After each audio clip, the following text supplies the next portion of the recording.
Since 2006, the Temple Owls have a 15-4 record in homecoming games.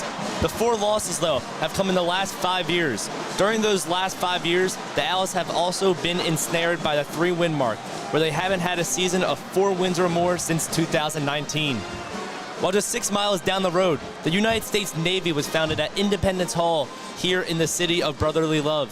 For the United States Navy, this is homecoming 250.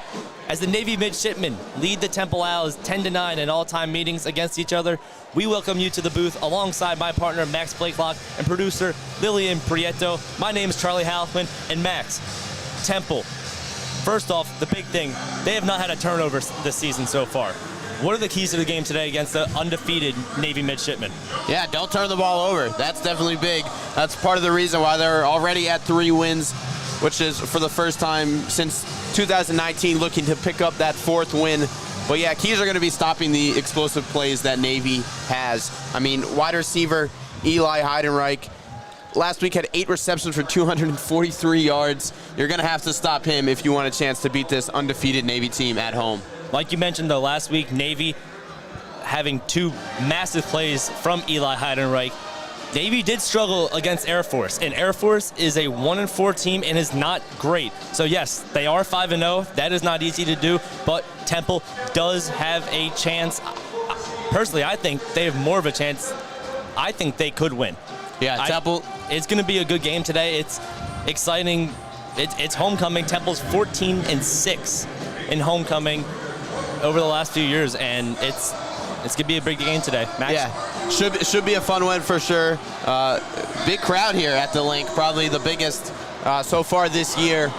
It's Temple fans are ready, and the Casey Keeler era has started off well for the Owls, and they're looking to continue that one. 100% right.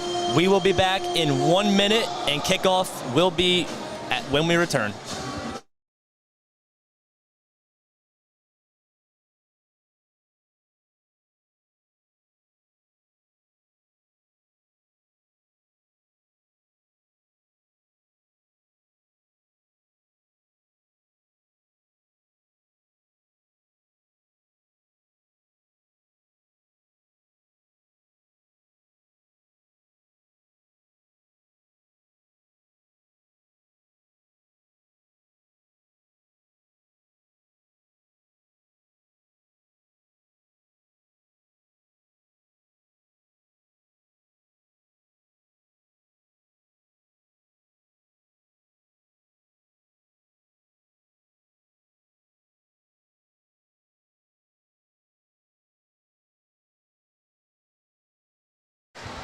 And welcome back to WHIP Sports. It's Temple Navy homecoming. Kickoff right now.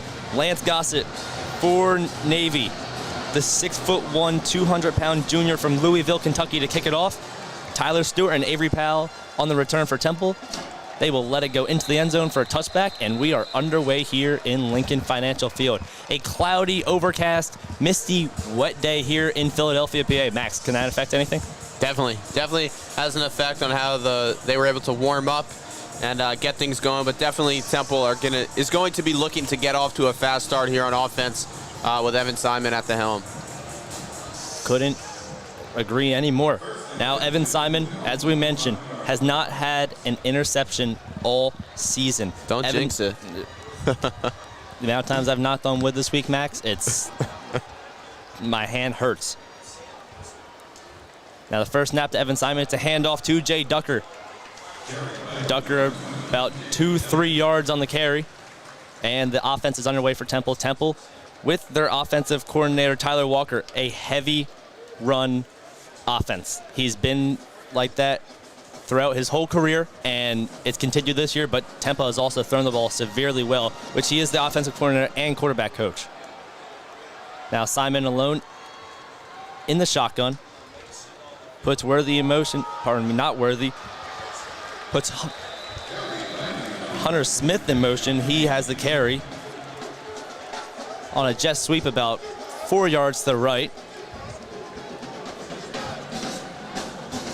And now 3rd and short, it's 3rd and 3 for Temple. Yeah, it looks like that was Kevin Mason, the running back, who took that early appearance for Kevin Mason here early in this game. Now Simon takes a snap, rolls out left, pauses, throws downfield wide open. It's Kajaya Holloway. Holloway down inside the 20. Kajaya Holloway just no one in the range of what looked like 20 yards of him down in front of the Navy sideline. What happened there? Yeah, it wasn't even close. Evan Simon rolls out towards the left, and Kajaya Holloway just right on a basic corner route was able to find an opening in that Navy defense and took it down the sideline for a big gain. Kajaya Holloway coming in today has had 7 receptions for 110 yards, average 15.7. Yeah, 46 yards on that play.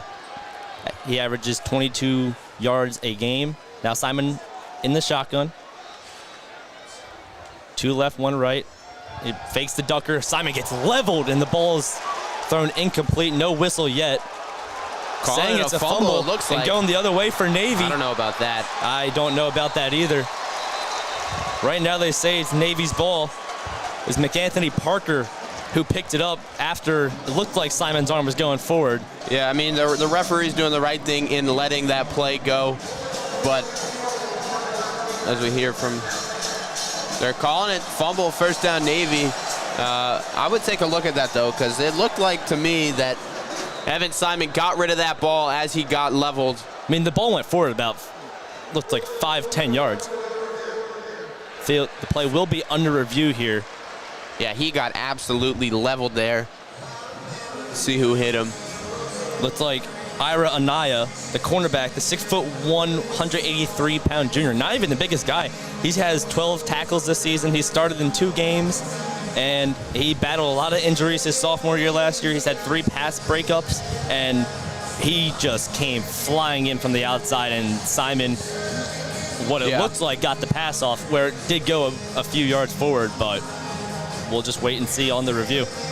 Yeah, Ira Anaya coming off a little corner blitz, it looked like there from the slot, and just there's no other way to put it. Absolutely leveling Evan Simon. He's lucky to get that one away. He's very lucky to get that away.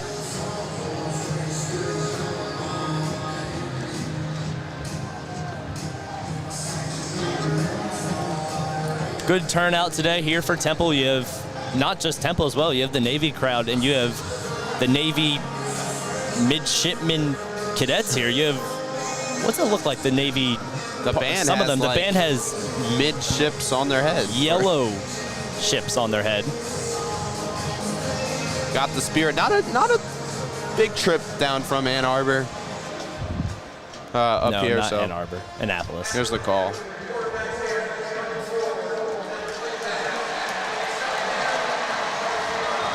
It's an incomplete pass, as we thought. Yeah, it's the correct call, but the refs got it right after review.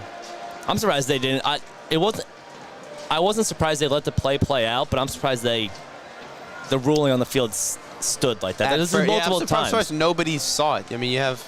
I mean, the ball went about 8 yards forward. Like right. he got hit hard, but he'd have to get hit. Great start to the drive hard, though, for the Owls. Now 3 right. Simon in the shotgun with Ducker to his right.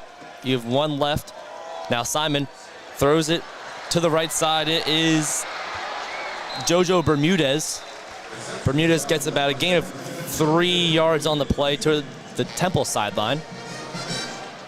Yeah, a little RPO option there. Simon deciding to swing it out to Bermudez for a few yards instead of handing it off to Ducker. Looks like he must have stepped out, though. It was only got 1 yard on the play. Now 3rd and long, 3rd and 9 for Temple. You have 2 left. That's Colin Chase and Jojo Bermudez with 2 right. You have Ducker out to the right now with Simon alone in the shotgun. Simon patiently waiting. Now snaps it. He's back in the pocket. Blitz. Looking. Ball gets batted in the air. Incomplete. Yeah, Navy there sent interesting blitz. They had nobody lined up, with the center, and just sent full-on rush from the outside and sent another corner blitz there. It was Ira Onea once again.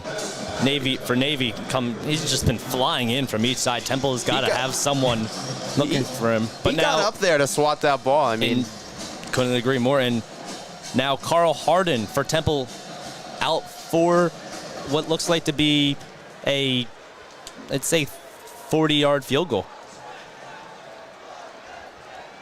Snap down, kick is up, and it is no good. Wide right for Carl Harden. Well, yeah, Harden, his second missed field goal on the year previously was 6 for 7, but unable to get that one to go. But I mean, overall, a solid drive there from the Temple Owl offense after the big play, the Kalijah Holloway. Unfortunate, though, that they could not get any points on the board. Couldn't agree more. We will be right back when Navy and quarterback Blake Horvath come out with Navy's first possession of the game. 12:19 left, 0-0 Temple Navy. This is WHIP Sports Radio.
Welcome back to WHIP Sports Radio. Temple Navy scored 0-0 after a 39-yard missed field goal from Carl Harden. Missed wide right. Max, how do you feel about the first drive from Temple? Like you mentioned, it was a pretty solid drive. They had multiple bigger plays, and they just weren't able to capitalize, which is important against this Navy team. Yeah, I was happy with it. I mean, unfortunate that you can't capitalize on that possession, but they moved the ball really well for the most part. And until really after that big play, they were only able to get 1 yard on the Jay Ducker run. But it's really about this defense now and if they're going to be able to stop this Navy offense. Like you said, Navy offense, the Navy wacky offense, the triple option offense. Right now you have 3 players in the backfield, and it's a handoff right away.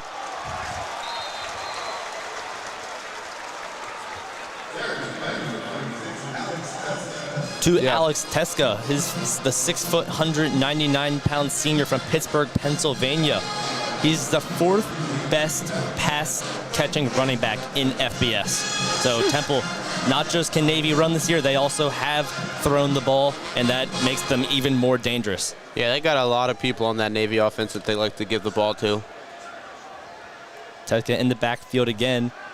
Horvath pulls, tosses to Brandon Chapman, the snipe position, running back, wide receiver, hybrid type of player. Has a gain of about 7 yards, and it's a first down for the midshipmen. And Navy so far have a offensive drive going.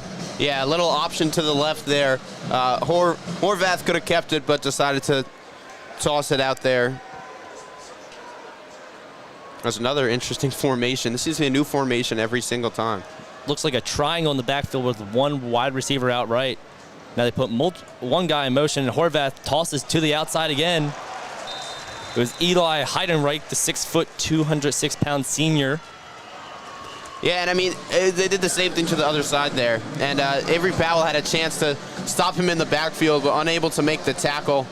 Yeah, we're just right to the right side. That one was to Heidenreich, as you mentioned, but Powell had it read. Excuse me, that wasn't Avery Powell. That was Jalen Castleberry. But almost had it in the backfield, but Navy now on the move. Now, one player on each side of Horvath. Horvath pulls back. He will pass. Horvath downfield, wide open is Cody Howard, and it is a touchdown, Navy.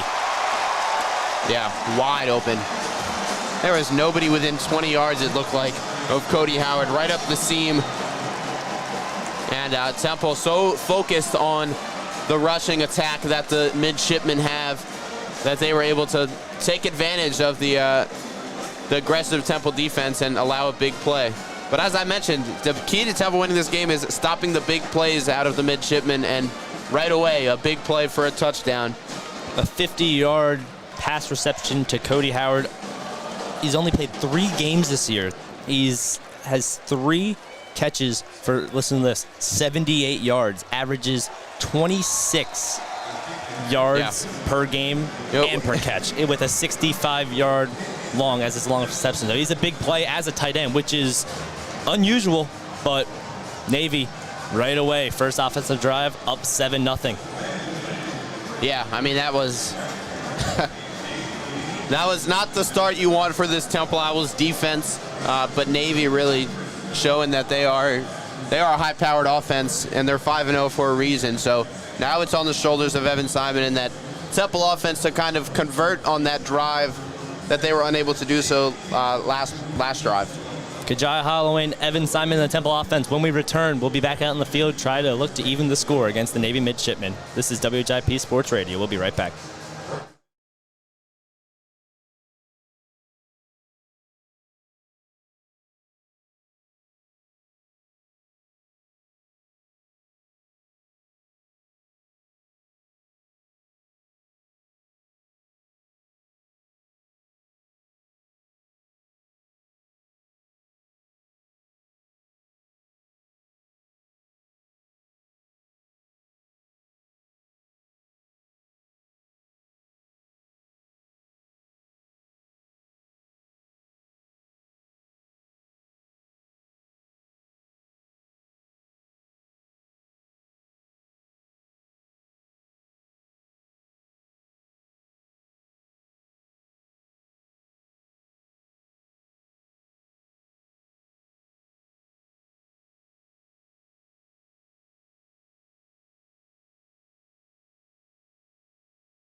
Seven 0 Navy after Cody Howard's first touchdown of the season, only in his 4th game. Another long, just looks like a floating type of pass for Blake Horvath, just racking up yards as a actual passing quarterback for the Navy midshipmen. Temple down 7-0, looking to respond.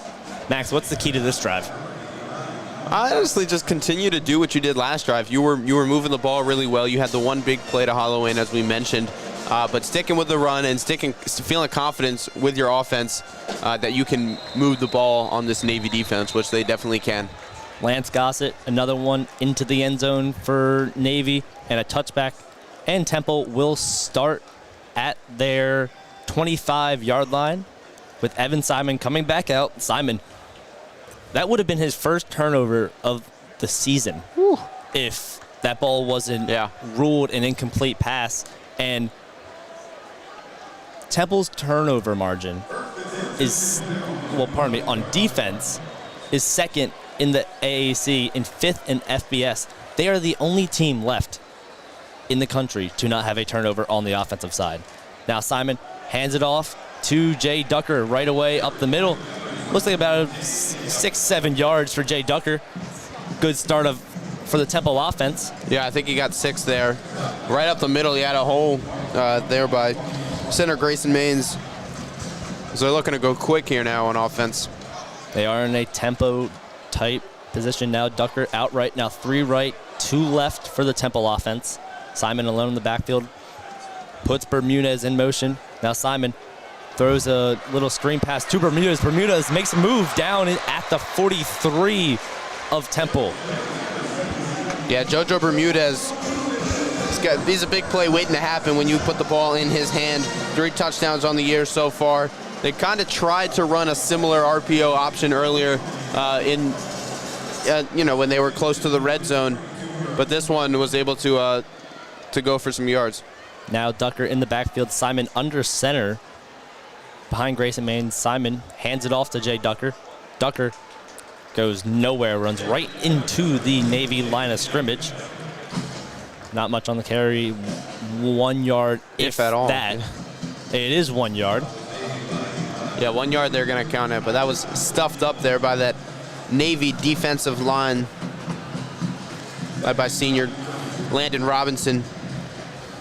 It was Ira Anaya and Luke Pyrus. Again, Anaya has been everywhere today, especially as a cornerback. It's impressive him getting everywhere.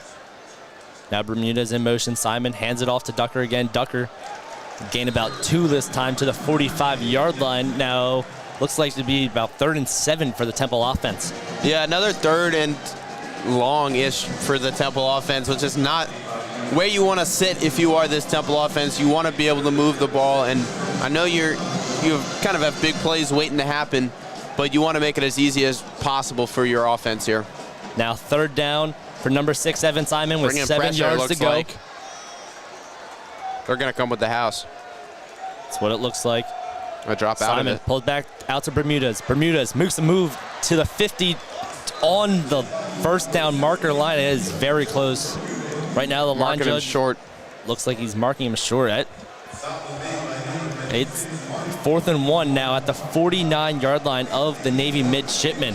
What is the decision for Casey Keeler? They're going for it. No hesitation here. And I mean, Navy there showed blitz, dropped out of it, and I think Temple kind of audible to that screen pass, expecting blitz and expecting to just get the ball out quick, but it ended up working for a gain of 6. Now Tyler Walker in the Temple offense, staying on the field. In the backfield, Hunter Smith next to Simon. Simon hands it to Smith, 1st down Temple.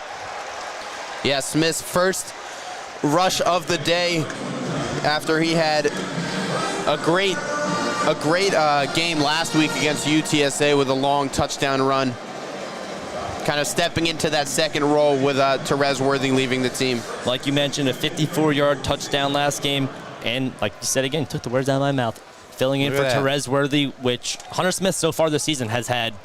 He's proved his point, and even if Worthy was still with the team, I bet he still would be getting carries. Yeah, he's been doing his thing. Now Simon rolling out left, throwing to Colin Chase near the sideline. Chase breaks a tackle and a 1st down for the Temple Owls inside the 35-yard line of Navy. Yeah, Colin Chase, the single digit, has not been, kind of their number 1 guy so far this year, but he's had a solid year. 14 receptions, 113 yards and a touchdown, but a nice rollout to the left.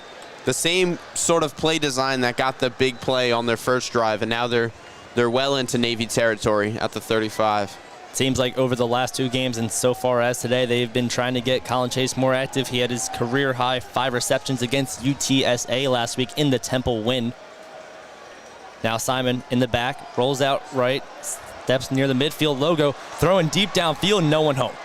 He's lucky that ball was not intercepted. He had nobody open there. It was great coverage there by the Navy midshipman, but kind of just threw that ball and hoping somebody was going to be able to make a play on it. I'm not even sure who that was intended for. Yeah, it was kind of right in between both Colin Chase and JoJo Bermudez, but had to be lucky some that no safety dropped back and was able to get that. Had to be some type of miscommunication, and if someone was there was no one where the ball was, though, and Temple taking shots. Now Simon in the backfield puts Bermudez in motion. Simon pumps to Jay Ducker. Simon up the middle, down inside the 15-yard line. Woo! Evan Simon with the wheels there. I thought he was going to make it into the end zone after breaking a tackle at the line of scrimmage. What kind of looked like a miscommunication there that was not supposed to be a Simon run ends up turning into a big game for the Owls. 21 yards there on the rush from Evan Simon. Mark Anthony Parker with a touchdown-saving tackle to trip up Evan Simon. Now Temple at the 14-yard line of Navy. Ducker in the backfield, 2 right. Puts Kajaya Holloway in motion. Now a handoff to Jay Ducker, and he goes nowhere. Yeah, that time Simon just flat up made the wrong read. I'm not sure if it was a read option play like the one they had in the past, but he did have blockers to the side for JoJo Bermudez on the kind of the play that we saw him get 11 yards on earlier this drive. Simon so far this year has been more of a versatile runner, which he really wasn't last year, and it's been a surprise for many teams. And even that read 2 plays ago with the big run, he was really patient, trusting his O-line to get that ball off, and then took off. Now Simon hands it off to Ducker again. Jay Ducker inside the 5, breaks another tackle, down to the 1. Jay Ducker ruled at the 1. Temple sniffing that end zone. Has 2 great runs there. This time it looked like a very similar play, had Bermudez in motion to the right, but handed it off to Ducker up the middle, broke a few tackles, and almost got into the end zone as the tackle there was made by number 16, Giuseppe Sessi, the safety for Navy. It was a great push territory here in Lincoln Financial Field. Indeed it is, but they're not set up in that. It was Diego Barreas with a great block for the Temple offensive line to set up that run. Now Simon hands it off to Ducker. Ducker loses 1, and the ball apparently came out. They are ruling him down, though. Navy, of course, pointing the other way. This would be a disaster for Temple to have their first turnover. They ruled him down by contact, though, so now 2nd and 2 from the 2-yard line for Temple. Yeah, that's not the place where you want to turn the ball over if you're the Owls. Lucky that they were able to, that Ducker was down by contact and will get a second chance, but Ducker has really been kind of stuffed at the line of scrimmage a lot. He has broken a few loose, but we'll see what they go to here on 2nd and 10. Second and goal, excuse me. Clearly Navy committing to stop the run. Now Simon pulls back, up the middle, touchdown Temple. Evan Simon, a 2-yard carry, and Temple now their first touchdown today, trails by 7-6 with a Carl Harden extra point upcoming. Yeah, beautiful play. You know, Navy has a lot of interesting formations and run plays, but Temple in this drive said, all right, well, we watched some film. We can do this too. So yeah, Evan Simon fakes the handoff and goes left and right into the end zone for the Temple Owl quarterback. Now Carl Harden, who missed a 39-yard field goal earlier in the game. Snap down, kick is up, and it is good for Carl Harden, and this game is tied. 7-7, 3:19 to go here in the first quarter. Temple, 129 total yards on offense, while the Navy midshipmen with 79. We will be right back on WHIP Sports.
7-7 tie game, Navy Temple homecoming here in Lincoln Financial Field.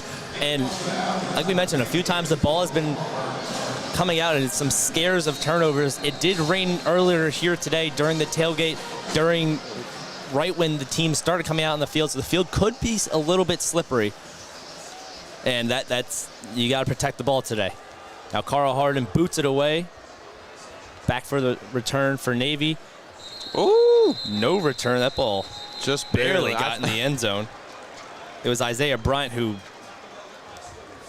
nervously, I'd assume I bet he was praying that ball. I thought he was going to catch it. And the wind was blowing towards his back as well, so I wasn't ready for what was about to happen right there, but Navy will start with the ball on the 25-yard line. Last time had a long touchdown to Cody Howard, the tight end. So now the Temple defense coming out looking to control this triple option passing, and right away Navy putting a lot of guys in motion, completely changing the play with Blake Horvath, who pulls two fakes. Now wide open, not wide open downfield, was wide open, and that pass is deep towards the 40-yard line of Temple, incomplete. It was intended for Alex Teska, the running back, who it was a little bit of contact covered by Curly Ordonez, but no flag as the ball was a little bit overthrown. Yeah, tried to get some sort of looking for misdirection. There we go, and they chose a wheel route there for Texa on the opposite side of which Horvath rolled out. And some miscommunication by the Navy midshipman as Jake Norris, the tight end, on one clap from Blake Horvath, just ran. Didn't even try to stop. This crowd is loud. And the Temple defense is getting them excited, but could give the Temple fans some credit here. Jake Norris, the 6'3", 230-pound junior, the second tight end in the depth chart for Navy. Now running back in the backfield in a fullback position. That's a handoff to that running back. It's Alex Teska. And he went nowhere, possibly. Maybe back to the original line, but I think probably just 4 yards. That's what it looks like. It was Jackson Gutierrez with the carry, pardon me. And now it is 3rd and 11 on the 24-yard line of Navy. Temple with a huge momentum building big stop here. Got to stop the big plays. Lincoln Financial Field is rocking right now. Fans on their feet yelling loud. Horvath snaps, rolls right. Horvath avoids a tackle, launches it downfield out of bounds, and Temple, their defense is fired up, and they really came out with a mission, and they completed it. Yeah, well, as Curly Ordonez brought the pressure, missed the tackle there, almost had him in the backfield, and then looked like 22 Eric Stewart also almost got to him, but forced the throwaway, and now Navy will punt the ball away to JoJo Bermudez back there, who, as we keep mentioning, a big play waiting to happen. He's had big plays that have been brought back from penalties recently, and Coach Killer talked about how they just need to clean them up because he's a very big, special teams to him is a very big component, but a booming kick by the Navy punter as Bermudez avoids two tackles to the outside. Now JoJo Bermudez, another big return. Bermudez spins off a block, and now at the 31-yard line of Temple. And JoJo Bermudez, wow, he is due to break one any return soon. Yeah, I mean, he broke a lot of tackles there, caught it kind of on the run, a booming punt, as you mentioned, but able to get Temple to their own 31-yard line, and this crowd is into it. It was Nathan Kirkwood with a booming kick with the wind on his back, and it was a moon ball, and it allowed Navy's punt team to get down the field, and Bermudez he's just so shifty and so fast that he's able to create a lot out of a little. Now Temple's offense back out there after an Evan Simon touchdown last time. Now a short dump-off pass to number 33, Ryder Cush of Temple, and got upended, and he's a little banged up, trying to limp to fight it off. Yeah, they're taking. He's going to the sideline after that hit. Landed hard there, the freshman from Canada. There was no gain on the play. Just got back to the line of scrimmage. If he got past, if he got past Philip defender, Hamilton, yeah. though, it could have been a big play for Temple. Now Temple, Evan Simon puts Holloway in motion. Now Simon rolling right, passes to Holloway. Kajaya Holloway about a gain of 7 yards on the play, and it's going to be a 3rd and short for the Temple offense. Yeah, I don't know. He had plenty of chances to throw it to Halloween. Kind of waited and sat until Halloween's defender gave some space and able to pick up about 8 there. Or sorry, about 6 yards is what they called it. First we thought 7, then it was 6. Oh boy. Oh gosh, here we go. Now 3rd and 4 Big third down. from the Temple 37-yard line. Simon alone in the backfield. Now puts number 29, Hunter Smith, in motion. Now it's JoJo Bermudez to the outside. Bermudez makes another tackle miss and brought down. Still no flag as Bermudez was brought down late out of bounds, and he's down on the Navy sideline. That is not good. Bermudez still down on the Navy sideline after another big play there from the Temple wide receiver, who was slammed to the ground. It would look to be late out of bounds, but no flag there. I'm amazed there's no flag. Yeah, I mean, Bermudez. It was like Kenneth McShann who not just brought down, just flattened Bermudez on the Navy sideline and just followed through with his tackle, which looked completely unnecessary. Bermudez is not a big receiver, only 5'9", 170 pounds. Yeah, it's not a big man. Yeah, redshirt junior from Egg Harbor City, New Jersey, so not crazy far from here. But yeah, Bermudez still down on that Navy sideline. And Coach Casey Keeler's walking out to Bermudez, and he's showing with his hands that he just flattened him, and he's giving it to the referees, to every single referee he's walking by. Yeah, Keeler is not happy. He's got the headset off. He's letting the refs hear it. That's what you like to see from Coach Casey Keeler, who's really gotten this Temple offense, and not just offense, this Temple Owls football program back so far back to where they want to be, and it's been a bright spot. Yeah, I mean, one game at a time, right, Charlie? But it's looking good for the future of Temple Owls football if Casey Keeler's at the helm, as Bermudez is able to walk his way back to the sideline. A cheer from the Owl fans. So 1st and 10 for Temple. Ball is on the 33-yard line of the midshipmen. Yeah, ended up being a 30-yard completion there to Bermudez, who now has 4 catches for 48 yards on the day. Was it 57 yards after catch? No, I'm sorry, that doesn't add up. That's why we're not math majors. No. Now Simon, back in the pocket, fakes it to Hunter Smith. Simon, deep for Holloway. Falling out of bounds. He makes the catch. Kajaya Holloway inside the 5-yard line. And Temple, another big play. What a pass by Evan Simon. What a catch by Holloway. Yeah, beautiful adjustment there by Owls receiver Kajaya Holloway. A little back shoulder. He had him deep on the, I thought he was going to throw it into the end zone because he had his defender beat for a touchdown, but a little bit underthrown, unless maybe it was on purpose by Evan Simon. But nonetheless, Holloway makes the adjustment and makes the catch at the 7-yard line. Holloway a little banged up, but the clock reads zeros. Temple at the 7-yard line for their 3rd offensive drive of the game. Missed the field goal their first time, scored a touchdown their second time. Looking to put some more points on the board.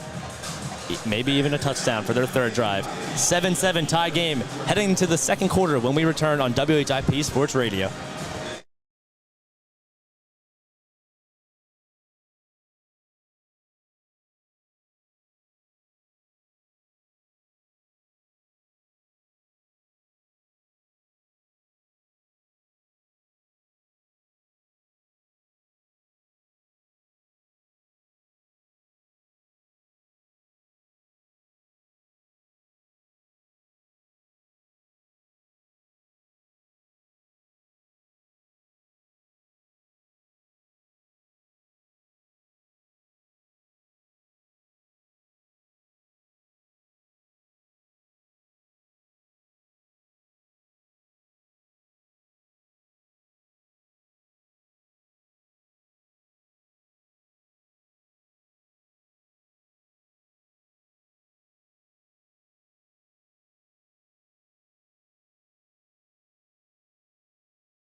We are back, second quarter, tie game, 7-7.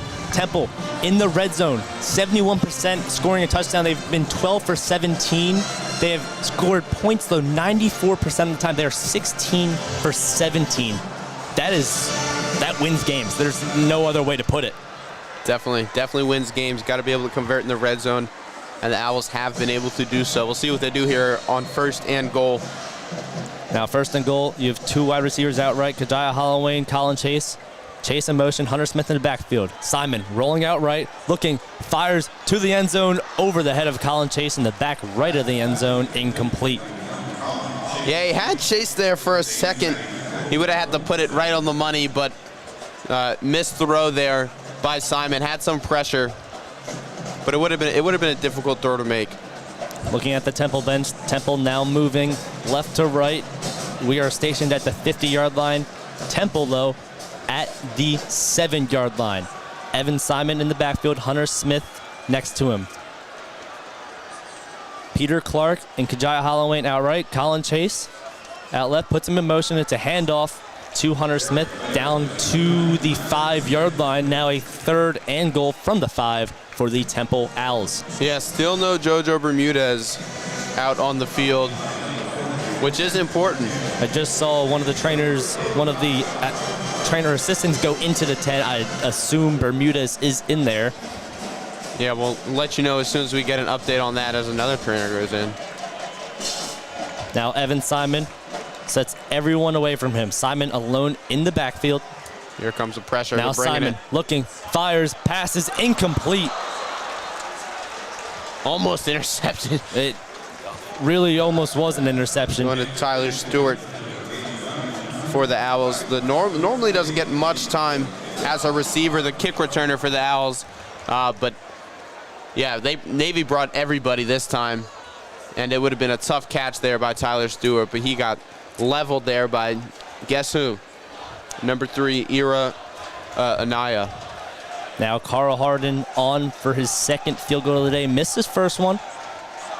He'll kick the ball from about the 13-yard line. The kick is up right down the middle, and it is good. And Temple with their first lead of the day with 14 minutes and 13 seconds to go here in the second quarter. Max, how do you feel about the offensive possession? That's points on the board.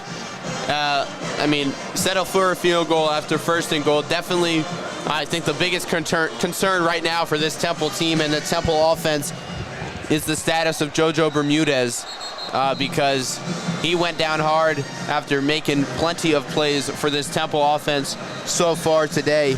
But we'll see guys like Kajaya Holloway and Colin Chase step up for this Temple offense, and I think they will do just that. But I'm excited to see what this defense is going to be able to do after 3 and out from Navy last time.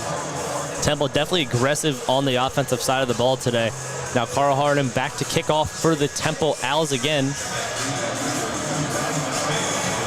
Back for the return for Navy is Isaiah Bryant and TK Hodges. Harden boots it away, a high towering kick. And it's Hodges with the return. Hodges out to the 20, to the 25-yard line. Now great coverage by the Temple special teams unit there. Was great coverage by the special teams. Pardon me, it was Isaiah Bryant with the return. It was a 64-yard kick from Carl Harden. Now Navy, Blake Horvath, and their wacky offense comes back out onto the field, looking to either even or take the lead in this game with 14:08 to go in the second quarter. Ball on the 24-yard line. Navy's offense, 83 total yards, 33 rushing, 50 passing. Now Horvath with one player on each side.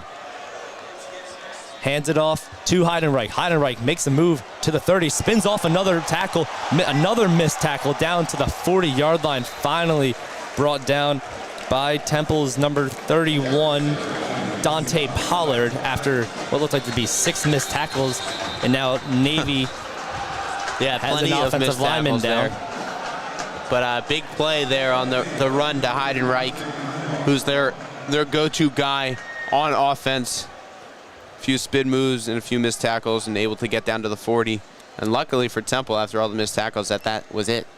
And now they're able to talk about that as left tackle Sean Crowley is down the 6'4", 293-pound sophomore from Glenarm, Maryland. He had combined 30 FBS and FCS offers, and this is his first season playing for Navy. It's a commitment to play football for Navy and then go fight for the military, especially when you have 30 combined offers to play college football. Yeah, that'll bring up backup left tackle Connor Heater. Should step into his place. He's backup left and right tackle for the Navy midshipmen.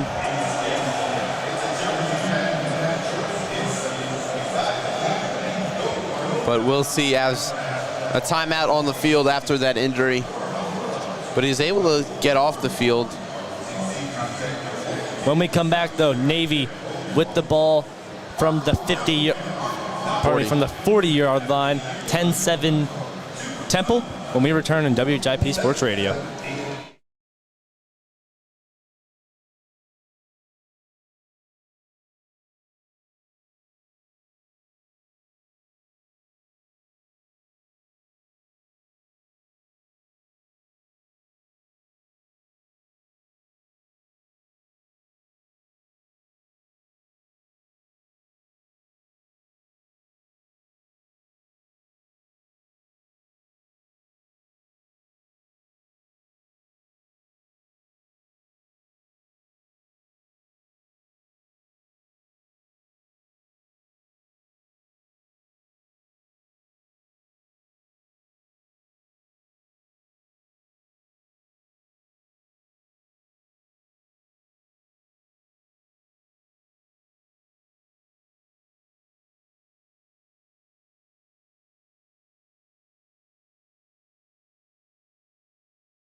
Welcome back to Lincoln Financial Field. It is Temple homecoming. Ball on the 40-yard line for Blake Horvath and the Navy offense.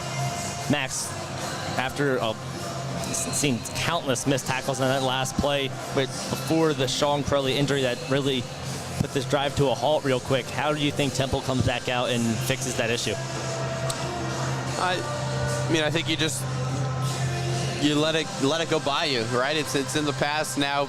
Make the tackle, make the next play, because Navy's not going to stop with their foot on the gas here. Now Horvath in the pocket, rolls out left towards about the 45-yard line, chased out of bounds by Curly Ordonez. Yeah, almost a sack there by Cameron Stewart. Temple's leading sacker on the team with 4. Leading Temple in sacks. There it is. Thank you. I was trying to think of it too. It's not just you. It happens to the best of us. Indeed it does. Now Blake Horvath with second and Alex 6 now. Texa to his left, 2 right for Navy. A lot of men on the line.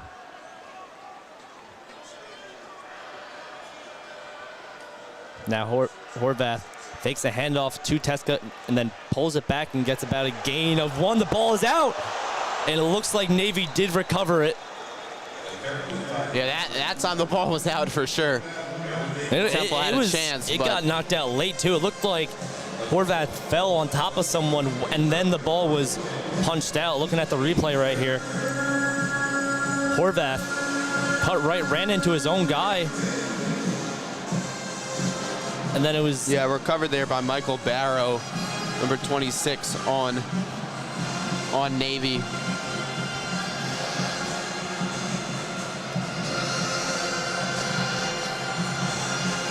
Now 3rd and 10 as the ball did go backwards on the fumble as well for Blake Horvath and the Navy offense back at the 40.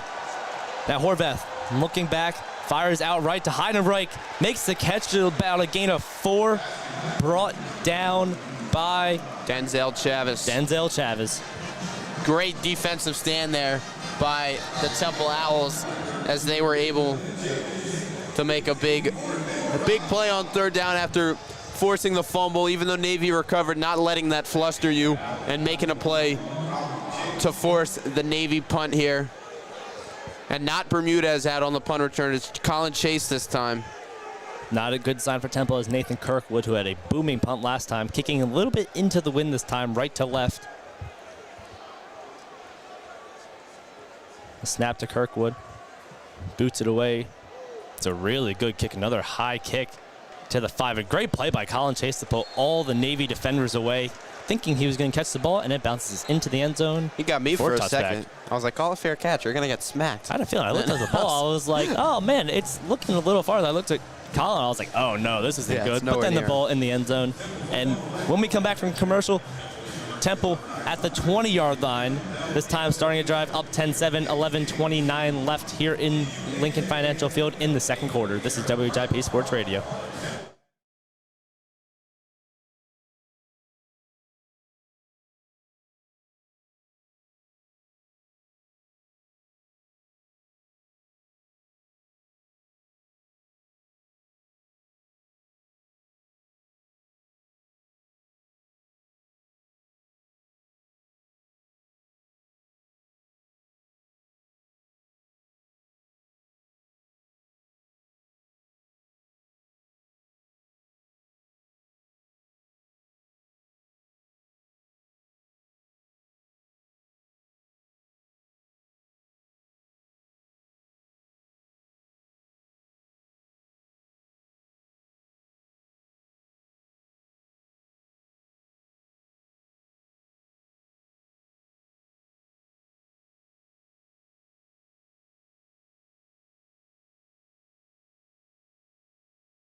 (10-7) Temple against Navy. Navy just punted away. Nathan Kirkwood, Colin Chase was back for the turn. That is a key factor of this game as Jojo Bermudez has been in the injury tent. He's out there. He is out there. I just saw him running out there. And Bermudez is back. That's a massive sign for Temple as he's had an explosive day so far. Now Evan Simon hands it off to Jay Ducker and once again ran right into the Navy midshipman off defensive line for a gain of 0. 2-0 with a gain of 0. So Temple's offense running the ball has been very, not even stagnant. It's went nowhere so far. It's clearly Navy's shutting down the run as Tyler Walker, who is a big running offensive coordinator, has really just, they came into this game with zero intention to let them run. Now Simon, a pass outside to Kajaya Holloway for a Temple first down. About a gain of 12 yards on the play, and Kajaya Holloway really stepping up in the role for JoJo Bermudez as he was out, and it continues with Holloway. And now Bermudez is back. It could get real dangerous real quick for the Temple offense and the Navy defense. Yeah, just a simple out route there for Holloway, and he's able to make the catch for the Temple first down. Now Evan Simon back, fakes a handoff. It's Peter Clark with the reception. Is about a gain of 5-6 yards on the play. Looked like Clark almost let the ball go after he heard some footsteps, and it was also a higher pass. Yeah, I mean, Peter Clark there, his first reception of the day after a big week last week against UTSA where he had 4 receptions, 82 yards, and a touchdown. Temple's leading receiver coming into the game today.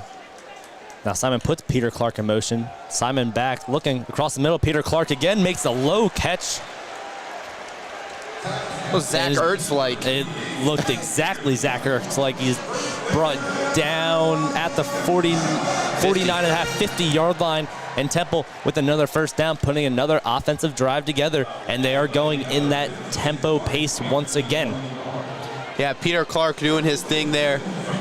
Great catch on a low throw there by Evan Simon. Now Simon with Clark shifting to the left. Jay Ducker in the backfield. 2 receivers out left.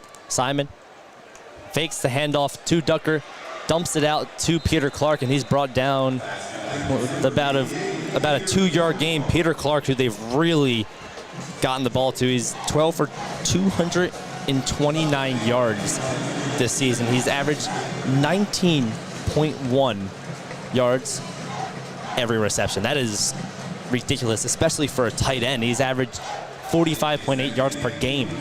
Yeah, 3 back-to-back quick receptions for the Temple tight end. If you get Bermudez, Holloway, and Clark all going, it's going to be scary. Now a handoff to Jay Ducker. It looked like Jay Ducker on the play, and that's what feels like their first positive. Get him going too. If they can be very scary if they get all of these guys going in. You are really able to mix up the passing and running for this Temple offense. It would be dangerous. Now 3rd and 5 from the 45 for Evan Simon. Temple with 228 offensive yards. Ducker in the backfield outright. Simon puts Bermudez in motion, left to right. Now Simon looking back, passes to Ducker. Ducker crawls, even though in college football, once you hit the ground, you are down. It looks like he's about 1 yard short of the first down at the 40-yard line. He's at the 41-yard line. He is 1 yard short, so it'll be 4th and 1 for Temple. Yeah, another big 4th and 1 play here for the Owls.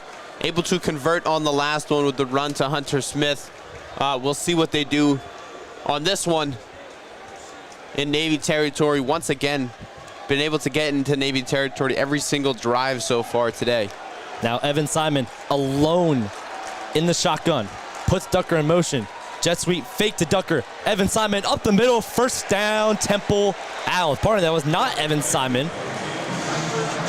Was it Giovanni McCoy? No, that was 3rd string quarterback, it looks like, for the Owls. Number 14, it was Tyler Douglas. First time seeing him. I was not expecting to see Tyler Douglas in the game today so far. Yeah. If anything, I would have expected to see Giovanni McCoy, who's a very versatile runner and has been brought in multiple times this season to run the ball for Temple. But nope, Tyler Douglas with the carry and a first down for Temple. It worked. It did work. Now Evan Simon in the Temple offense at the 38-yard line of Navy. With Ducker in the backfield, Simon fakes the handoff, throwing downfield to Colin Chase, out of bounds though. Into double coverage, throw had to be, I don't know, if it was perfect, it could have been picked off. But the throw was out of bounds, and now 2nd and 10 for Temple at the 38-yard line. Yeah, I thought he was maybe going to go to Bermudez up the seam there. I thought maybe there was a chance to get him up the seam to the right, but he decided to go up the right sideline to Colin Chase, who almost came down. That would have been out of bounds, but double coverage there. There was a lot of pressure, though, in Simon's face, so he just needed to get rid of it. As expected, a lot of pressure, but just Navy just really covered that play well, not falling for the fake handoff. Now Simon, pump fake to Bermudez. End around to Colin Chase. Colin Chase to the outside, to the 30, to the 25, down inside the 20 at the 15-yard line. Colin Chase, what a tricky play. They're taking some plays from the Navy offensive playbook. Yeah, Colin Chase going to start on the right side, come on the end around there and take it from Evan Simon.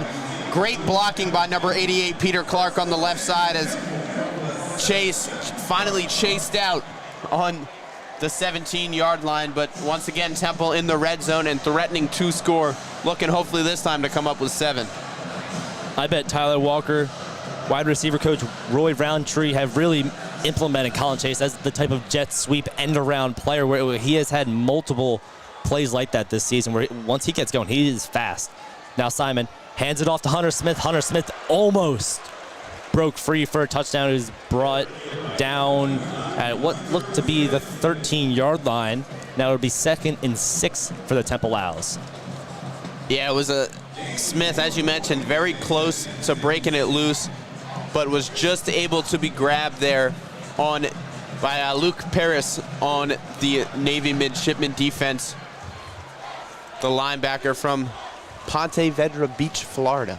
Now Simon, alone in the backfield, puts Bermudez in motion. Now a toss to Bermudez to the right side, went backwards, and what a tackle by the Navy defense. Yeah, there was nothing there for the Temple offense on that one. It was Giuseppe Sessi who made the tackle on the play, who came flying, read that play all around. Now Temple went backwards. It was like a setup play for Bermudez. I mean, just no blocking there on the right side, and Navy read it right away for a loss of probably about 4 or 5 yards. Kenneth McShan with the help from the tackle of Giuseppe Sessi as well to bring down Bermudez. Now 3rd and long from the 17-yard line. Simon back, looking, he's hit, the ball is out. Jacoby Hills jumps on it, can't get it, and the first turnover for the Temple offense is a fumble recovered by the Navy midshipman. Yeah.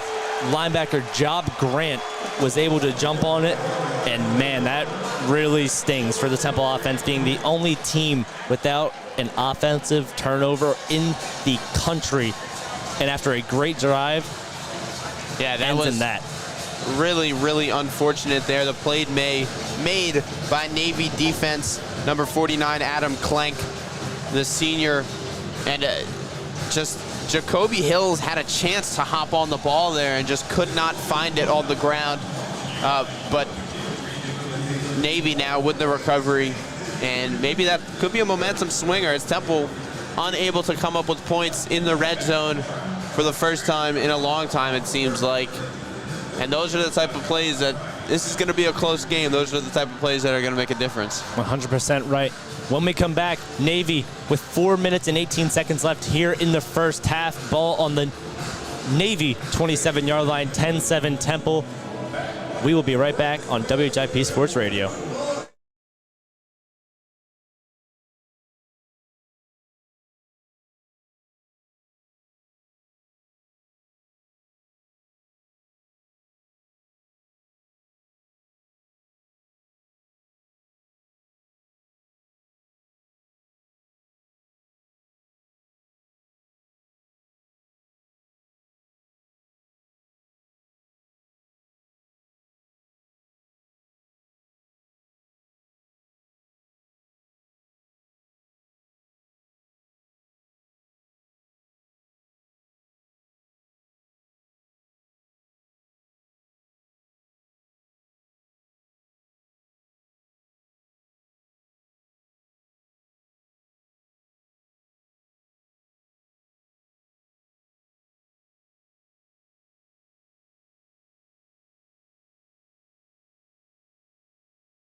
10-7, Blake Horvath and the Navy offense out on the field after Temple's first offensive turnover of the year as Evan Simon had the ball knocked out from behind on a big hit.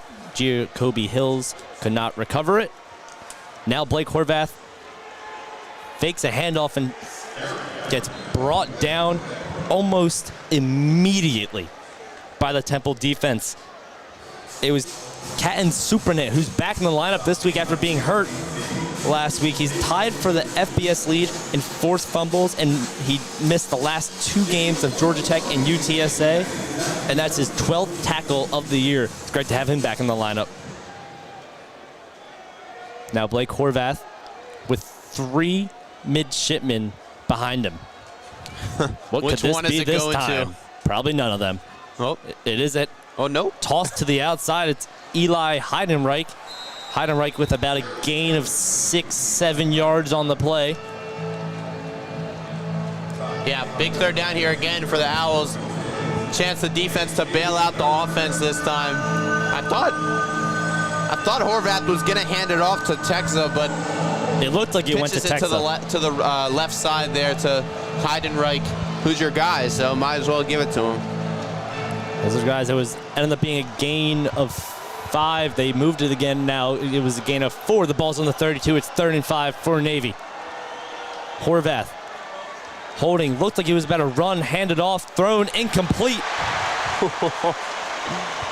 Looked like he would have been short either way. It looked like it was Gonna get Joshua sacked there. Garing who wasn't able to reel it in. It was covered by Denzel Chavez of Temple.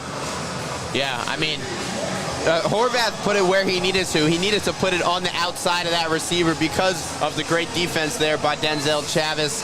He threw it to the outside, and it just could not come up with the diving catch. So big 3 and out after forcing a turnover.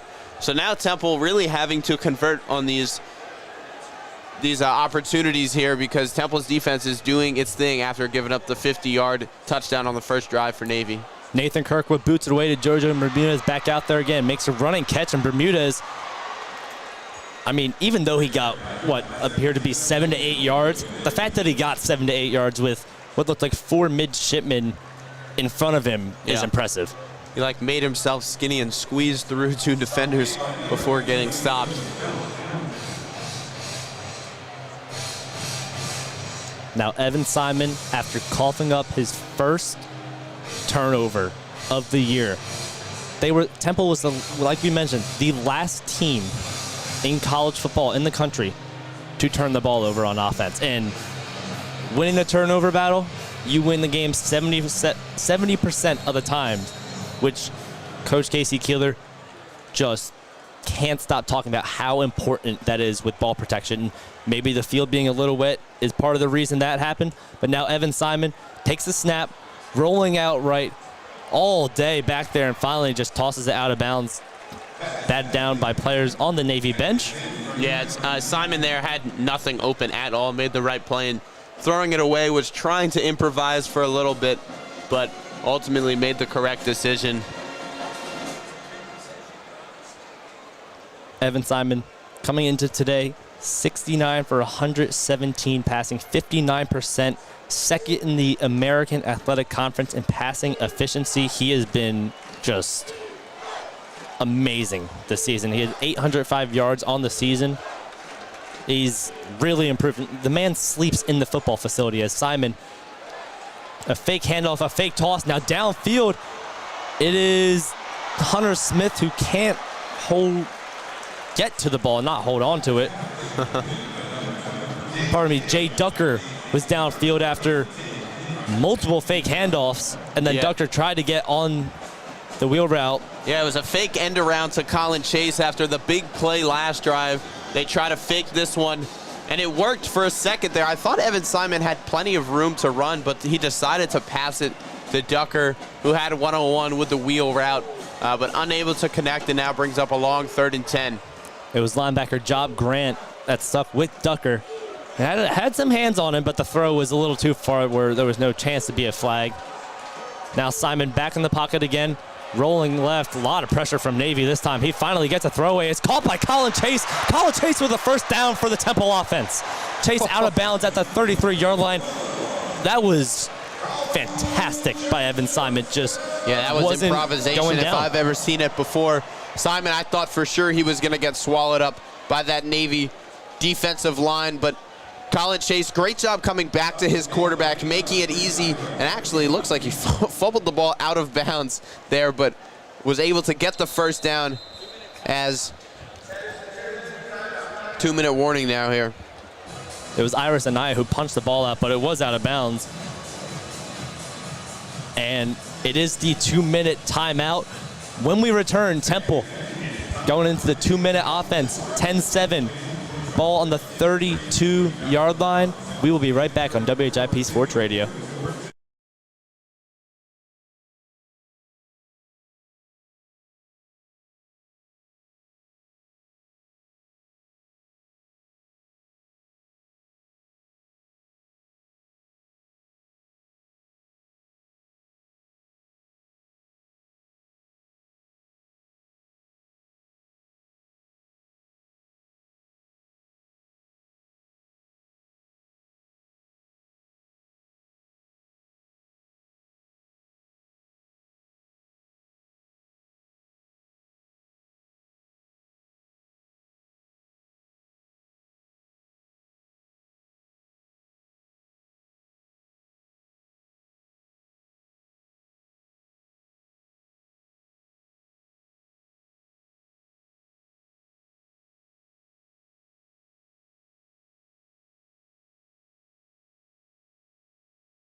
The 250th anniversary of the Navy is Monday. And it still says 4th and 23 on the board. Yeah, somebody's got to change the big board if you're listening. Imagine if they're listening to our broadcast. On the stat broadcast, they got it right. 1st and 10 Temple from the Temple 32-yard line. Now Evan Simon with Jay Ducker to his right. Bermudez in motion again. Simon now hands it off to Jay Ducker. Ducker to the outside, to the 40. About a gain of 8-9 yards on the play, about a gain of 8. And Jay Ducker finally a productive carry where it was really, it seems like the first time it wasn't a run right up the middle for Ducker. Yeah, it's great as Temple still looking to go somewhat quick here, but a great start to that drive.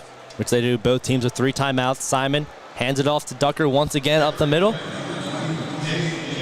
And Ducker with the gain of 3, 1st down Temple. Chains move, Temple continuing the tempo.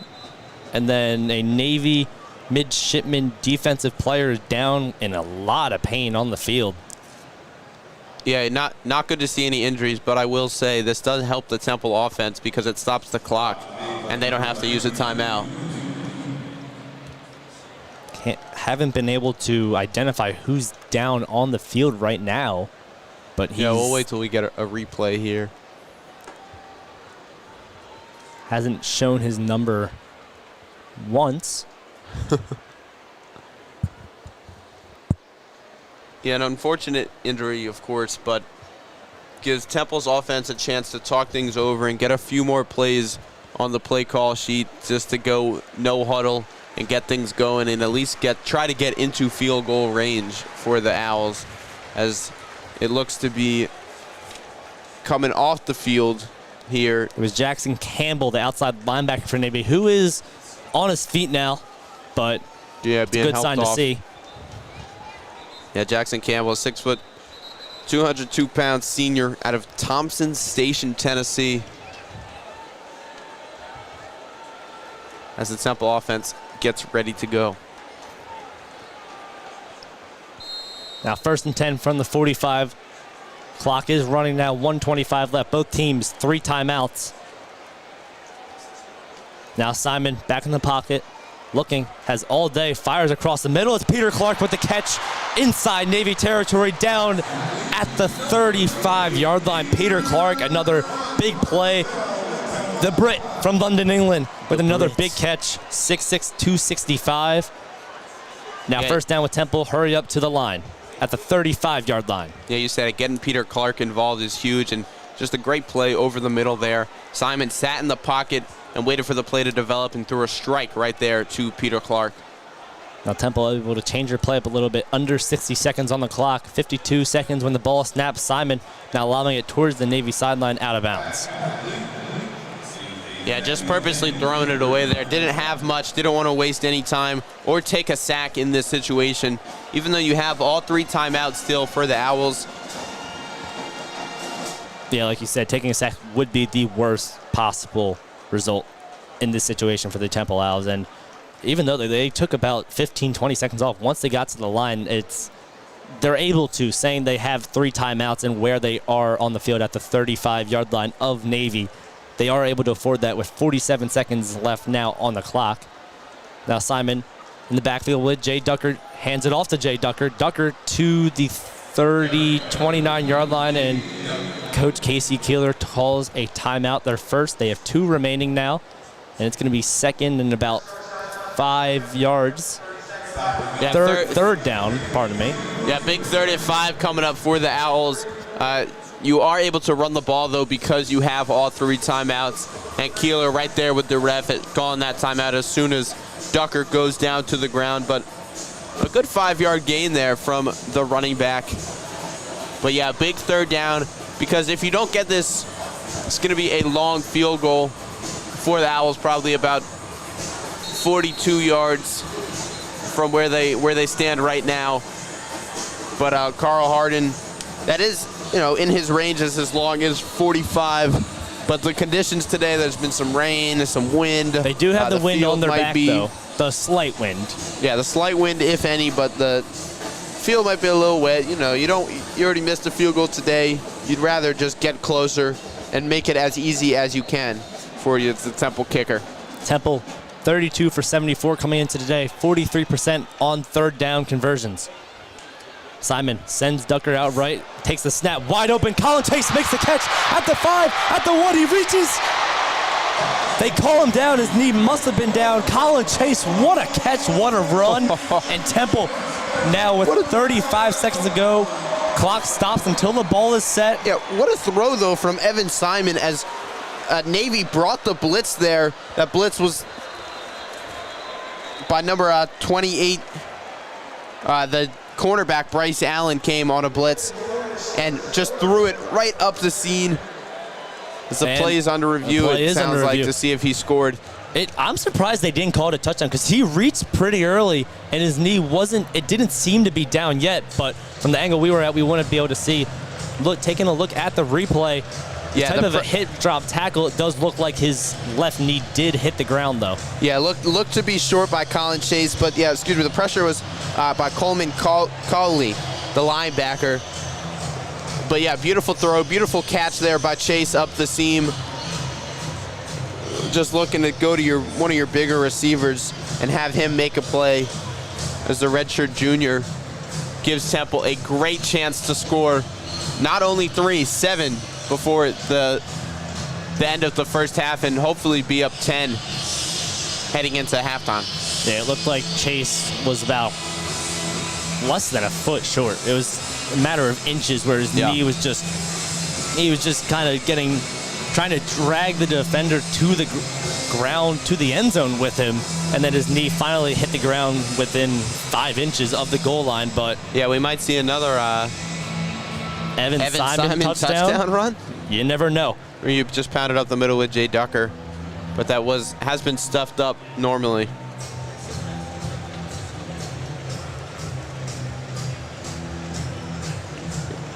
There shouldn't be that long of a review from the refs here. Unless they have another angle that we aren't able to see on our monitors. It doesn't look like there are pylon cans, so. No, but his left knee is down as they show it in the Unless they have another angle at the link. Unless they have another angle that shows clearly where the ball is at as he's trying to cross the goal line. Yeah.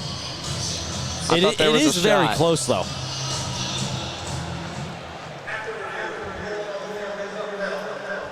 The call is upheld. And 28 seconds ago, Temple still with 2 timeouts.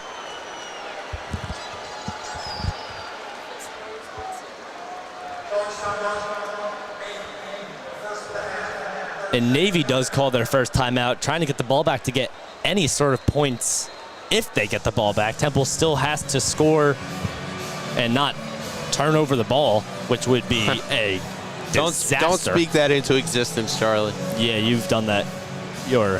Somewhat did that. And yeah, I'll take some blame for the first. Did you knock on anything? I did. I knocked on our wood desk right here. This is plastic. All right, well, I knocked on it. Actually, no, it is wood. You're right. The 28 seconds ago. Navy timeout. They're going to quick timeout here, but Temple, all the Apples fans are standing up. An exciting one. Very large turnout today for homecoming, like usual, but hey, with the Temple team being 3-2 this early in the season, there's no surprise there's this many people. There's fans in the third deck. That's a big sign for the Temple program overall. Yeah. Now Evan Simon with Jay Ducker in the backfield. Ball at the 1-yard line, 28 seconds ago. Simon hands it off to Ducker, up the middle, touchdown, Temple. Jay Ducker does his little quack dance in the end zone. And Temple up 16-7.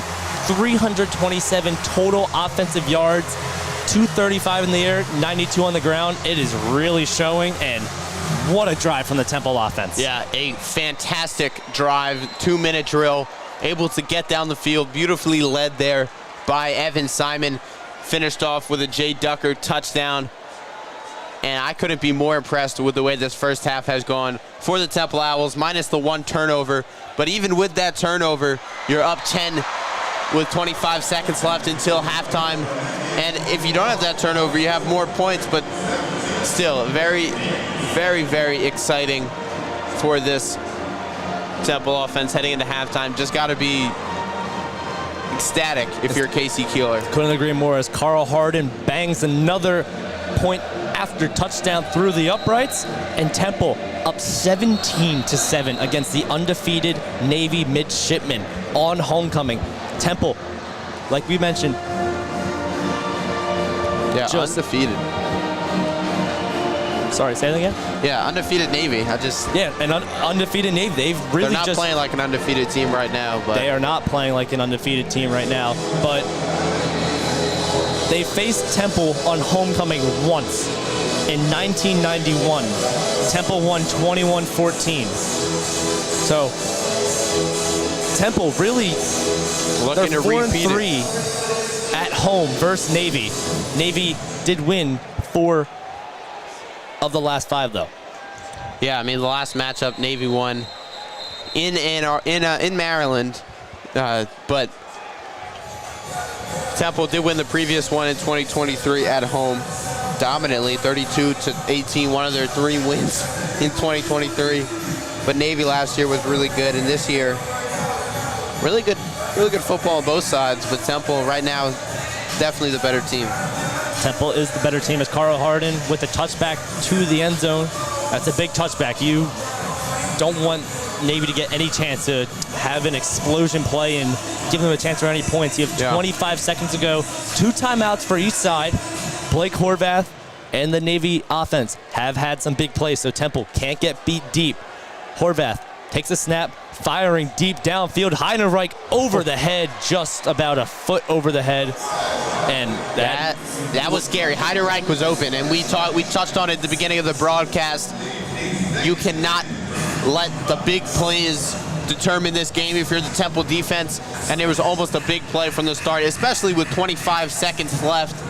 But right just out of reach of Heidenreich. Avery Powell did come into, I'd say, sealed off by just getting an arm in there and making sure he doesn't catch it, but was a tough pass. Would have been an extremely tough catch, but now Horvath back in the pocket, firing downfield, not even looking until the ball was at his hands. Was Nathan Kent. It was Nathan Kent. And now a third down with 16 seconds to go. Temple with 2 timeouts. There's a chance they could get the ball back with the stop here. Yeah, let's not get too ahead of ourselves. 2 open receivers and just missed balls there by Blake Horvath because Kent was open. Horvath probably threw it a little too early as Kent couldn't get his head and hands around it in time. But yeah, third down, 16 seconds left. Maybe you consider that as this crowd is loud. It is loud. Temple fans on their feet. Handoff to Heidenreich from Horvath. He goes nowhere. About a gain of 1 and a timeout by Coach Casey Keeler immediately. And Temple with another huge offensive stop with 11 seconds on the clock to go. It would have to be a long shot to get any points on the board right here for Temple. But hey, with Jojo Bermudez back for the punt return, you never know what could happen. Yeah, you took the words right out of my mouth. Jojo Bermudez had a great punt return earlier in the game so far. But yeah, he's back out there after the last one went to Colin Chase. So you never know what can happen. 13 seconds left on the clock.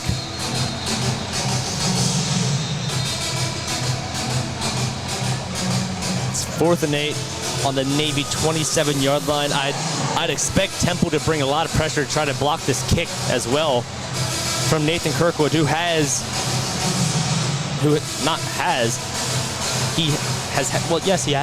had a booming leg today so far, so needs another one of those. The snap to Kirkwood gets it away. It's a line drive kick towards the right side of the field, bounces a few times to Bermudez. He's just going to let it go.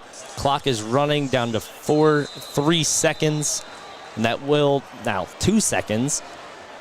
Yeah, that will likely That'll do it for the half, as assuming Evan Simon just comes out and either hands the ball off, takes a knee, or you never know, throw a deep shot downfield. Just take a knee. You're up 10 going into half. You've played great. You don't want to risk any injury or you cannot do anything stupid right here. Yeah, exactly. So the Navy definitely could use some help. Maybe my grandpa could help. Former Navy, was in the Navy.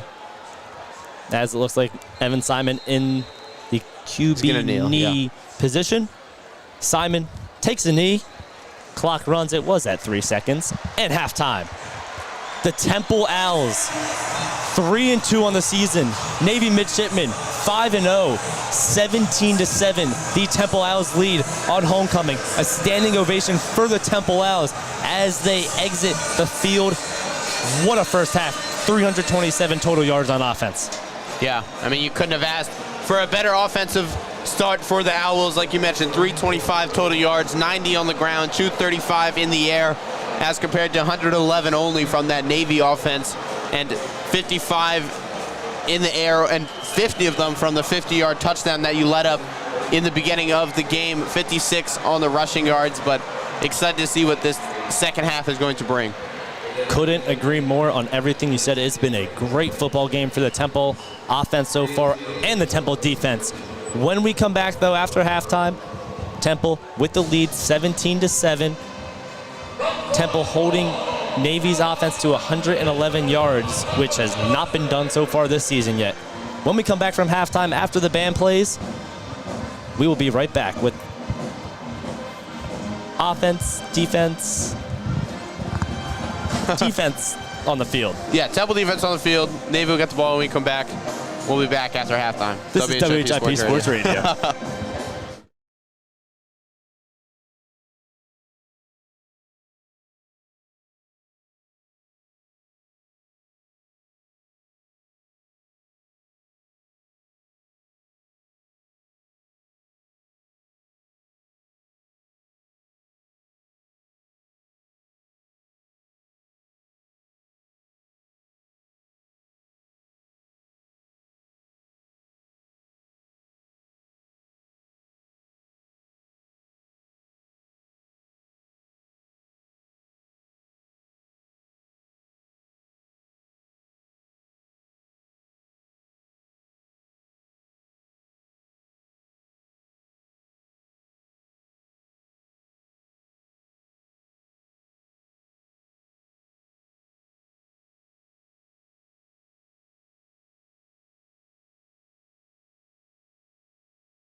Welcome back to Temple Homecoming here in Lincoln Financial Field, alongside myself, Max Blakelock, Lillian Prieto. There we go. And my name is Charlie Halkman. If you listen to the WJP radio talk shows, I can never get Lillian's name right. I think I'm 2 for 2 today, though, so far. But, so I feel like I'm winning. Do you know this? Who else is winning? The Temple Owls, up 17-7. Dominant first half on offense. They had the ball for almost more than double the amount of time Navy has today. Temple offense passing 26 passes for 235 yards, 26 receptions for 235 yards, while on the ground 24 carries for 90 yards. Jay Ducker, 13 carries for 45 yards, 1 touchdown, his third of the year. Then Evan Simon, his first rushing touchdown of the year today. Came at a huge time. He's 17 for 26 in the air, though, with 235 yards total. Max, keys to the second half? Yeah, I just continue playing the great brand of football that you're playing right now as the second half kicks off. But continue, keep your foot on the gas on offense. Don't turn the ball over and play good defense against this tricky Navy offense who you've held to only 111 yards so far in only 7 minutes and 51 seconds of time with the ball, which is fantastic for one half of football. Like you said, Carl Harding kicks it off to Isaiah Bryant. He returns it to the Temple 35-yard line.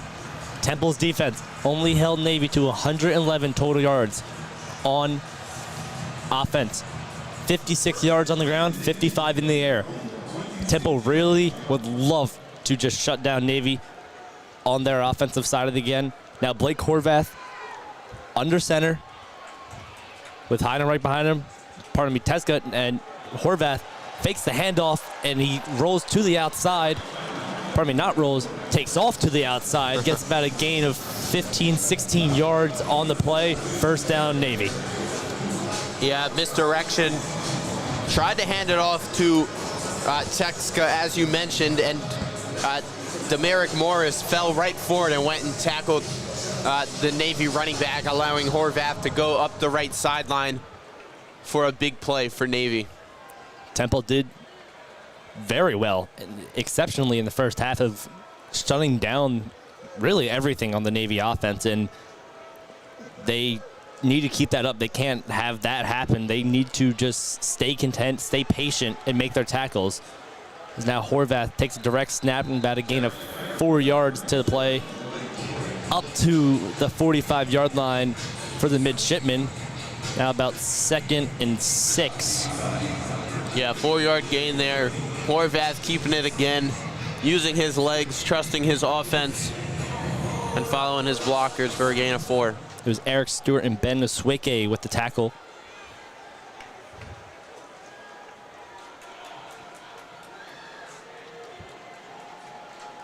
Pardon me, it was Khalil Poteet and Avery Powell. As this time it's Alex Teska with the carry. Doesn't get much on the play. 1, maybe 2 yards. Now another 3rd and 4 for the Navy midshipmen. Another chance for this Temple defense to get off the field after allowing a big play on the first play of the second half for Navy. Navy just looking to get into Temple territory for the first time today, really, after they had the 50-yard touchdown pass to Cody Howard earlier in the game. Now Horvath in shotgun. It was a direct snap. Heidenreich tried to get a block off, couldn't. Yeah, and Horvath is brought down, it looks like to be 2 yards short. It says they gave him only a gain of 1. It looked like he had a little more than that. Yeah, he got tripped up there. Fantastic play there by Eric Stewart, the linebacker out of East Palo Ohi, California, as it's 4th down and they seem to be going for it here, Charlie. Like you said, Navy offense out on the field. Alex Teska behind Blake Horvath under center. 1 left, heavy formation for the midshipmen. Now Horvath steps back, rolls right, wide open downfield. It's Cody Howard once again. First down, Navy. Pardon me, not Cody Howard, Eli Heidenreich downfield, who's built as a tight end, even though he's a snipe, running back, wide receiver. Yeah, I mean, big play from Navy once again. As Navy looks to go quick here, but that play was, Temple was just looking to get a stop right away. That's to the outside. It's Brandon Chapman for Navy on a jet sweep. Yeah, let's go back to that fourth down play real quick.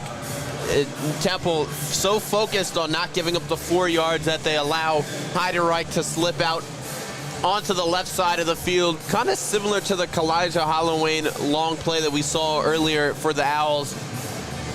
But nonetheless, now Navy threatening here in the first drive of the second half. 2nd and 7. Texa and Heidenreich in the backfield. One on each side of Horvath. Horvath takes the handoff, runs up the middle. It was a missed tackle by, looked like Khalil Petit, who couldn't get Horvath wrapped up, but nonetheless. He's short, though. He is short. As you hear the music. The bells ring, and Navy quick to the line. 3rd and 2 from the Temple 9. Horvath under center. Texa in the backfield. Horvath takes the snap, rolls out right, gets a block from Texa down to the 2-yard line. Yeah, just a straight QB power to the right side, followed his running back, found a hole in that Temple defensive line, and just cleared right to the 2-yard line as Navy threatening. Once again, Temple with a lot of confusion on defense, who to get on the field. Horvath takes it, rolls to the right, touchdown, midshipman. Yeah, same exact play. Why not do it again? If it works once, the power to the right for Horvath and into the end zone for a touchdown. His 7th rushing touchdown of the year. Texa, who took a huge block that allowed Horvath to just slowly walk into the end zone. Now Nathan Kirkwood on for the extra point. Snap is down, kick is up, and it is good. Navy comes right out in the second half. It puts together a long, run-heavy drive with one big pass that really sparked it. 17-14, Temple still leads with 9:59 to go in the third. We'll be right back on WHIP Sports Radio.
17-14, Navy just ran all over the Temple Owls defense. That drive, Blake Horvath, the man of the drive. One big passing play to Eli Heidenreich. And now Lance Gossett, who has the ball fall off the tee, as there is more of a breeze starting to pick up once again, as it is starting to get a little dark out. It's October. Not Red October. Cherry Red October, though, as Coach Casey Keeler says. It's definitely not Phillies Red October, unfortunately. Yeah, I'd be going to the game later tonight. But Lance Gossett boots it away. Oh, Ryan Kirkring had other plans. Oh, don't even start that. Solid return there, though. It was Tyler Stewart with the return this time. I assume just trying to keep it away from JoJo Bermudez from Temple, who gets the return out to the Navy 28-yard line. Pardon me, Temple 28-yard line. Now first down for Evan Simon in the Temple offense. Once again, is a little confusion on the field. Not really sure what. And moving the ball back to the 28. Oh, they were at the 33 for some reason. Now they're at the 28. Here they go. Evan Simon back out on the field. 17-14. Owls lead it. Simon claps a few times. Now takes the snap, hands it off to Jay Ducker. Ducker to the outside. Jay Ducker up the middle, takes a big hit down to the up to the 40-yard line. Yeah, that's what Temple has to stick with, that run game. Get it to your best offensive player, which I think a lot of people can agree that Jay Ducker is one of them.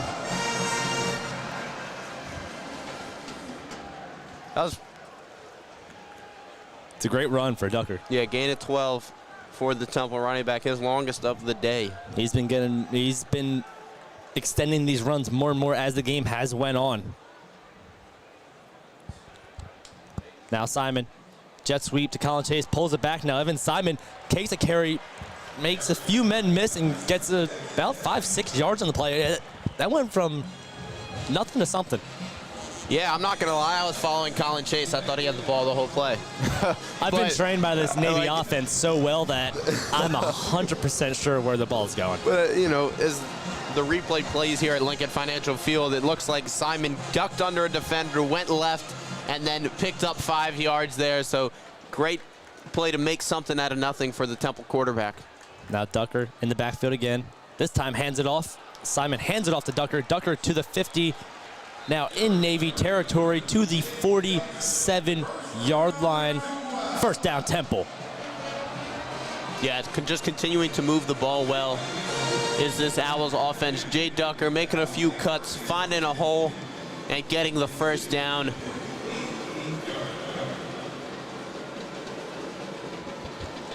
Now Ducker today, 14 carries, 57 yards, 1 touchdown, averaging 4.1 yard per carry.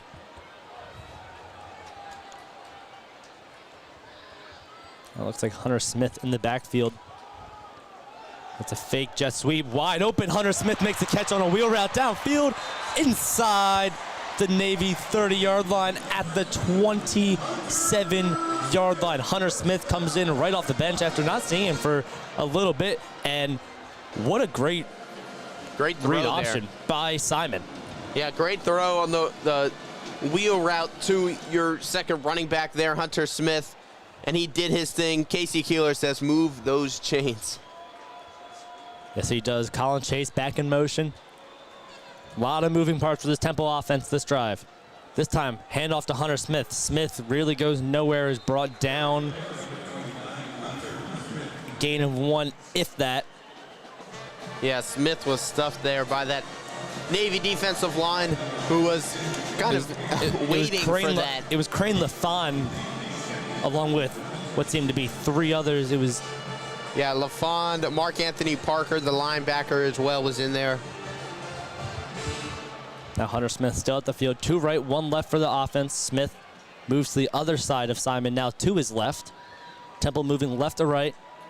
Simon back in the pocket, looking, going downfield. That's JoJo Bermudez. He's got it! Touchdown, Temple! Joe Bermudez. The playmaker making yet another play for this Temple Owls offense. Just a fade route from the slot, and a beautiful throw on the money for Evan Simon for a nice touchdown. In Temple now looking to go back up 10 here in the third quarter. What a drive from Temple as well. 6 plays, 72 yards, 3 minutes and 17 seconds. I know there's a lot of times people like long, time-draining drives, especially in these situations, but that just was everything Temple needed to have after giving up that touchdown. Now Carl Harden, Dante Atten, snap down, kick up, and it is good. Temple up 24-14. Max, how do you feel about that drive? Fantastic. I mean, you get some pressure put on you after Navy goes down and scores to open the second half. It was on the Temple offense to go make a play and score, and they did just that. And now Temple's defense can come back out here and make a stop and really put some heavy pressure on this Navy team with a stop and another score here. It would make it tight in this third quarter with 6 minutes and 37 seconds left, but I just want to go back to that play. Like, beautiful throw, great over-the-shoulder catch for 26-yard touchdown for JoJo Bermudez, who got hurt earlier in the day, came back and continued to make plays. He's got 5 receptions on the day for 74 total yards and a touchdown, as well as some great punt returns as well. Like you said, with the help of JoJo Bermudez, 4th touchdown of the season. Temple up 24-14, gets that touchdown right back. When we come back from the media timeout, Temple kicks it off to Navy's offense. This is WHIP Sports Radio.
JoJo Bermudez' 4th touchdown of the season puts Temple back up 10, 24-14 here on homecoming for not just Temple, but for the Navy midshipmen. Not really the midshipmen, though. The United States Navy overall, their 250th anniversary, which they were created here in Philadelphia, Pennsylvania. With Carl Harden to kick it off. He sends it away. Another booming kick. Halfway through the end zone on the left side, and a touchback, and the ball will be brought out to the Navy 25-yard line. Yeah, Temple defense now. Who's gonna make that play for that defense? Will it be Cameron Stewart, who's their leading, the guy with the most sacks on the team? Will it be Avery Powell, who had an interception last week? Will it be Curly O'Dunez? He got a lot of people on this team that can make plays. We've seen Castleberry have a great game. Ben Asuke on the other side as well has the most pass deflections on the team this year so far. So you definitely have talent on this Temple defense, and we'll see who makes the play.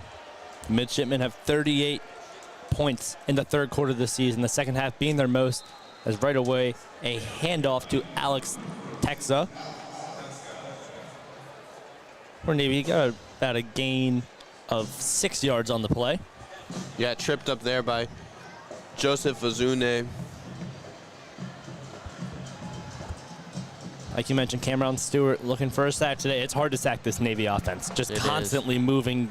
They're not passing much either. They're not passing much, which is not their norm so far this season, but every other season it is. But this time it is a pass. Horvath gets it off to Brandon Chapman. Chapman down at the Navy 41-yard line for a first down. And now Navy once again getting their offense going. Temple's defense really needs to find a way to slow them down because looks like they're just playing. Yeah, right on tag. cue though. Cameron Stewart had the pressure there, almost got to Horvath for the sack, but Horvath was able to find an open receiver for a first down. Indeed he was. Now a triangle type formation in the backfield for Navy, and Horvath gets it away. Almost. Kept it. Almost. He kept it and almost looked like almost lost the ball as he was trying to just get out of that and ended up gaining firm possession of the ball again. Looked like it was Cameron Stewart behind him. Yeah, it was. Taking a look at the replay. Tripped him up. Tripped him up. He was lucky. He had both hands with the ball out front. Lucky no one was there to get their helmet on the ball. Yeah, Cameron Stewart started the play. Pooh Lawton finished it. But still, a solid 4 yards for that Navy offense, who's now looking to get back into Temple territory. The 44-yard line. Horvath fakes the handoff. Teska gets yes, correct. Teska gets leveled, and then Heidenreich makes the catch across the middle and gets down to the 21-yard line of Temple. Just all-out run commit from the Temple defense, where Horvath was able to just dump it off easily to Heidenreich, and Heidenreich was just almost free. Broke right one back tackle. To Heidenreich here. Now Heidenreich to the outside. Gain of about 8-9 on the play, and Navy just can't be stopped right now. Yeah, two quick plays. First, that 32-yard pass to Heidenreich. Like you mentioned, the Temple defense crashing down on the running back for Navy and leaving Horvath to kind of roll out to the right and find a wide open Heidenreich coming across the middle from left to right and take it all the way up into the red zone for the midshipmen. Appeared that Heidenreich stepped out, where now only a gain of 6 yards. Horvath now back in the pocket, steps forward, throws to the end zone. Triple coverage is Heidenreich incomplete over the head of him. That triple coverage was not an exaggeration. There were 3 Temple defenders on Heidenreich there, and it would have had to be perfectly placed in the bucket there by Horvath, right up the seam, but unable to do so. Now big third down here in what I think is probably fourth down territory for the Navy midshipmen. It definitely is. It's not a chip shot either, especially with the crazy winds today. Temple fans on their feet making some noise. Horvath under center to the outside. He takes it.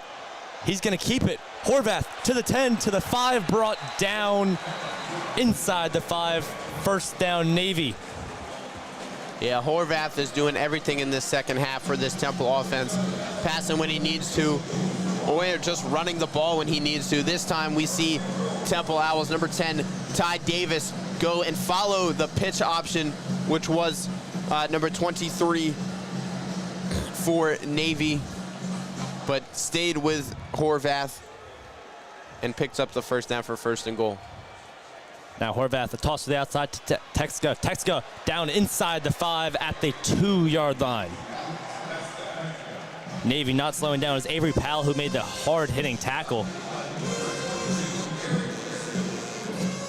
Navy just really looks like they can't be stopped right now, and that is not what Temple needs.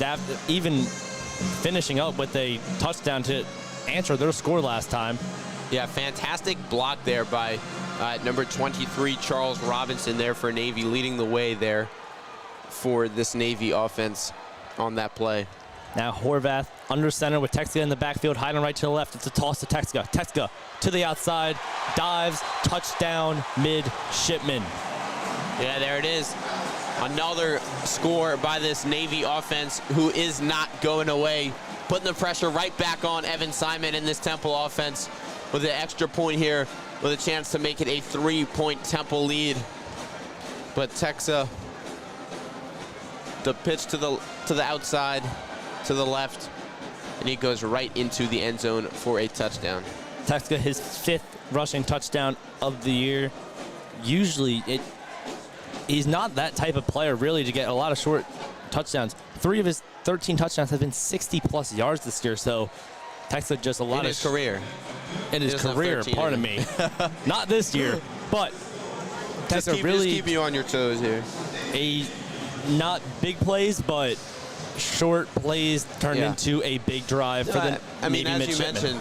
mentioned, these 3 of his 13 touchdowns in his career over 65 yards, was it that you said? He had a 65-yarder against Temple last year, so Temple has had issues with him in the past. Temple's defense still seems to be in the locker room as they start this second half. 2 minutes, 22 seconds left to go in the third. 24-21 Temple still ahead. Need to come back out looking for an answer with Evan Simon leading the group. We'll be right back on WHIP Sports Radio.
Welcome back. 24-21. Temple leads the Navy midshipmen. Navy dominating on offense so far in the second half. Temple's defense really need to wake up. Lance Gossett on to kick it off for the midshipmen. He boots it away. Back for the return. A fair catch singled. It is caught, and it is a touchback for the Temple Owls. Avery Powell makes the fair catch. Now Evan Simon back out onto the field. What a drive from the Temple offense last time. Max, what can they do again to repeat that? Yeah, I mean, getting Jay Ducker involved right away was key. He had a few big runs on that drive, but also, you know, using that to open up the passing game. JoJo Bermudez is back, utilizing him. Colin Chase is still there. Kalijah Holloway is still there. We haven't seen Peter Clark yet in this second half. I'm waiting to see some plays there with him. Especially with Clark being heavily involved at the end of the first half. And right away, a handoff to Jay Ducker. Ducker gained about 2 on the play. Temple this season, in the third quarters, 42 points, the most out of any other quarter. The second had 41, but of 151 points scored all season coming into today, third quarter has been the most, and they got 1:57 seconds left to build on that. As now Evan Simon under center with Ducker in the backfield. Colin Chase outright. Chase slightly in motion. Now Simon rolls back, firing downfield. Kalijah Holloway pulled down, a flag thrown, pass interference on Navy. Goodness. First down, Temple. That was ridiculous. Like, every single referee on the field has a flag out there. Holloway was just tackled there by number 3 on what would have been probably a touchdown. But yeah, Holloway there beating his man for what would have been a touchdown, as I said. And unfortunately in college, it's only a 15-yard penalty, not a spot foul. So Temple will have the ball on the 42-yard line of their own territory instead of all the way up at the 30-yard line of Navy's. That is a smart play, though, by Ira Onaya to bring down Kalijah Holloway, where it is not a spot foul in college football. And a timeout called by Temple. Not what you want to have right now, especially with 1:39 seconds to go in the third quarter in a close game. But back to that long pass interference, Kalijah Holloway had Anaya beat, and Anaya made a good play to regain and get the penalty, only giving up 15 yards in comparison to probably what would have been a touchdown. Yeah, that would have been one heck of a play from the Temple Owls.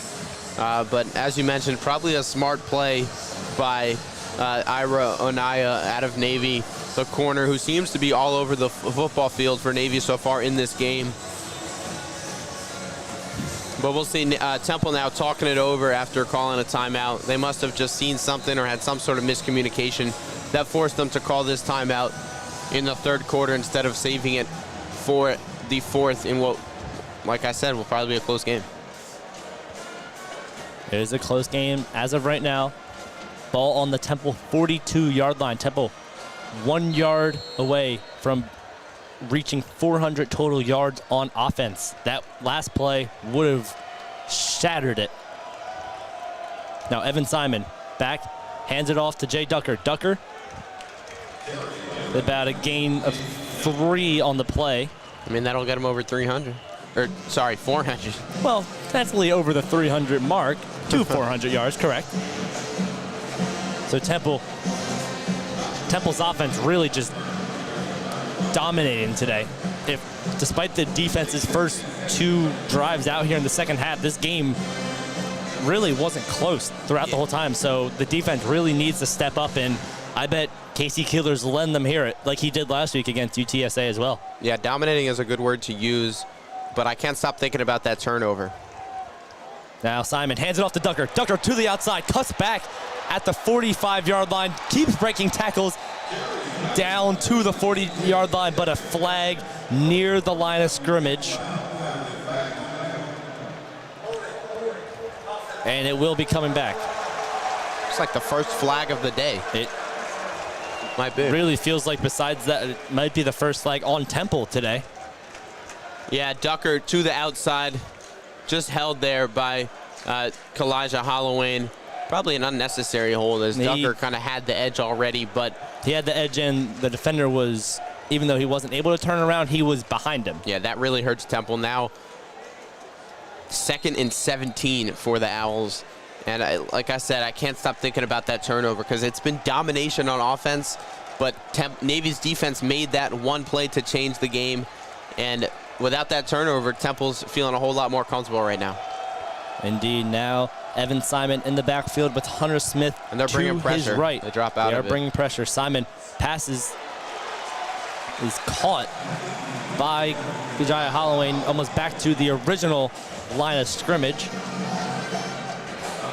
Yeah, they drop out of the pressure that time, but Simon still gets rid of it quick on a quick button hook route there by Kalijah Holloway, bringing up 3rd and 11. A big 3rd down here for the Temple Owls. We'll see what play is called. Temple side of the field, their band, their cadets getting loud. And as you heard our referee state, it is the end of the 3rd quarter.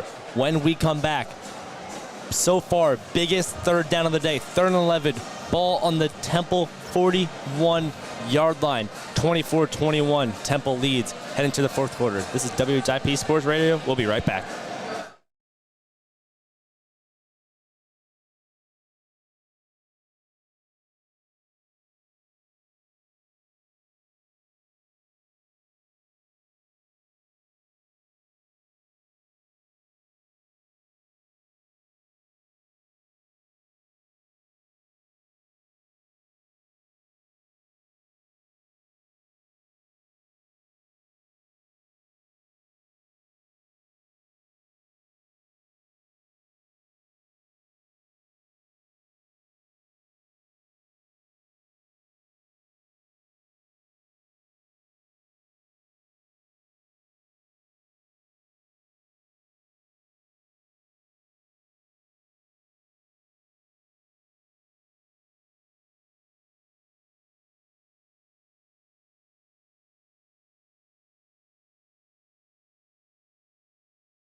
Welcome back to Lincoln Financial Field. Heading into the 4th quarter, 24-21. Temple leads it. Big 3rd down today. Speaking with Coach Keeler this week, I asked him about how this Temple team hasn't gotten past the 3-win mark since 2019. Asked him if he talked to the team about anything and how, if that is, once psychologically, it could be a barrier. Also, just physically, it could affect how they play. He said he really didn't talk to the team about it, saying he hasn't really been here over the last few seasons. Yep. It's something he just doesn't really care about. Temple, this 3rd and 11, and it looked looked like Diego Barrios jumped after the Navy defense flinched, so it could be an offsides. It is.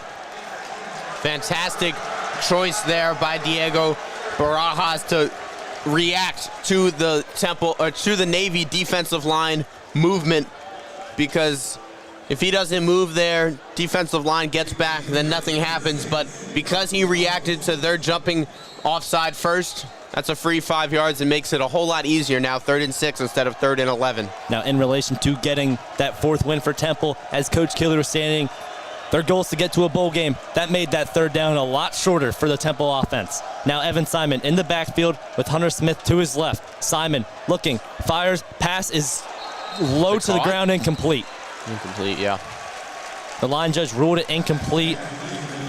Yeah, there was a lot of pressure there, but great job by the Temple offensive line to give Simon a chance to make a play there. But unfortunately, Jojo Bermudez could not come up with it as it was thrown just low. It had to be low. It couldn't have been on the money, but unable to make the play. Now Temple punt it back to this red-hot Navy offense. We'll see if Temple's defense can now make a play. For the first time today, Dante Atten from Melbourne, Australia, boots it away. The ball is fair caught at the 9-yard line. Great kick for Dante Atten once again. A single digit. He is another single digit, and he's had 29 attempts, averaged 40 yards a punt. He's had 1 fair catch caught off of his punts this year.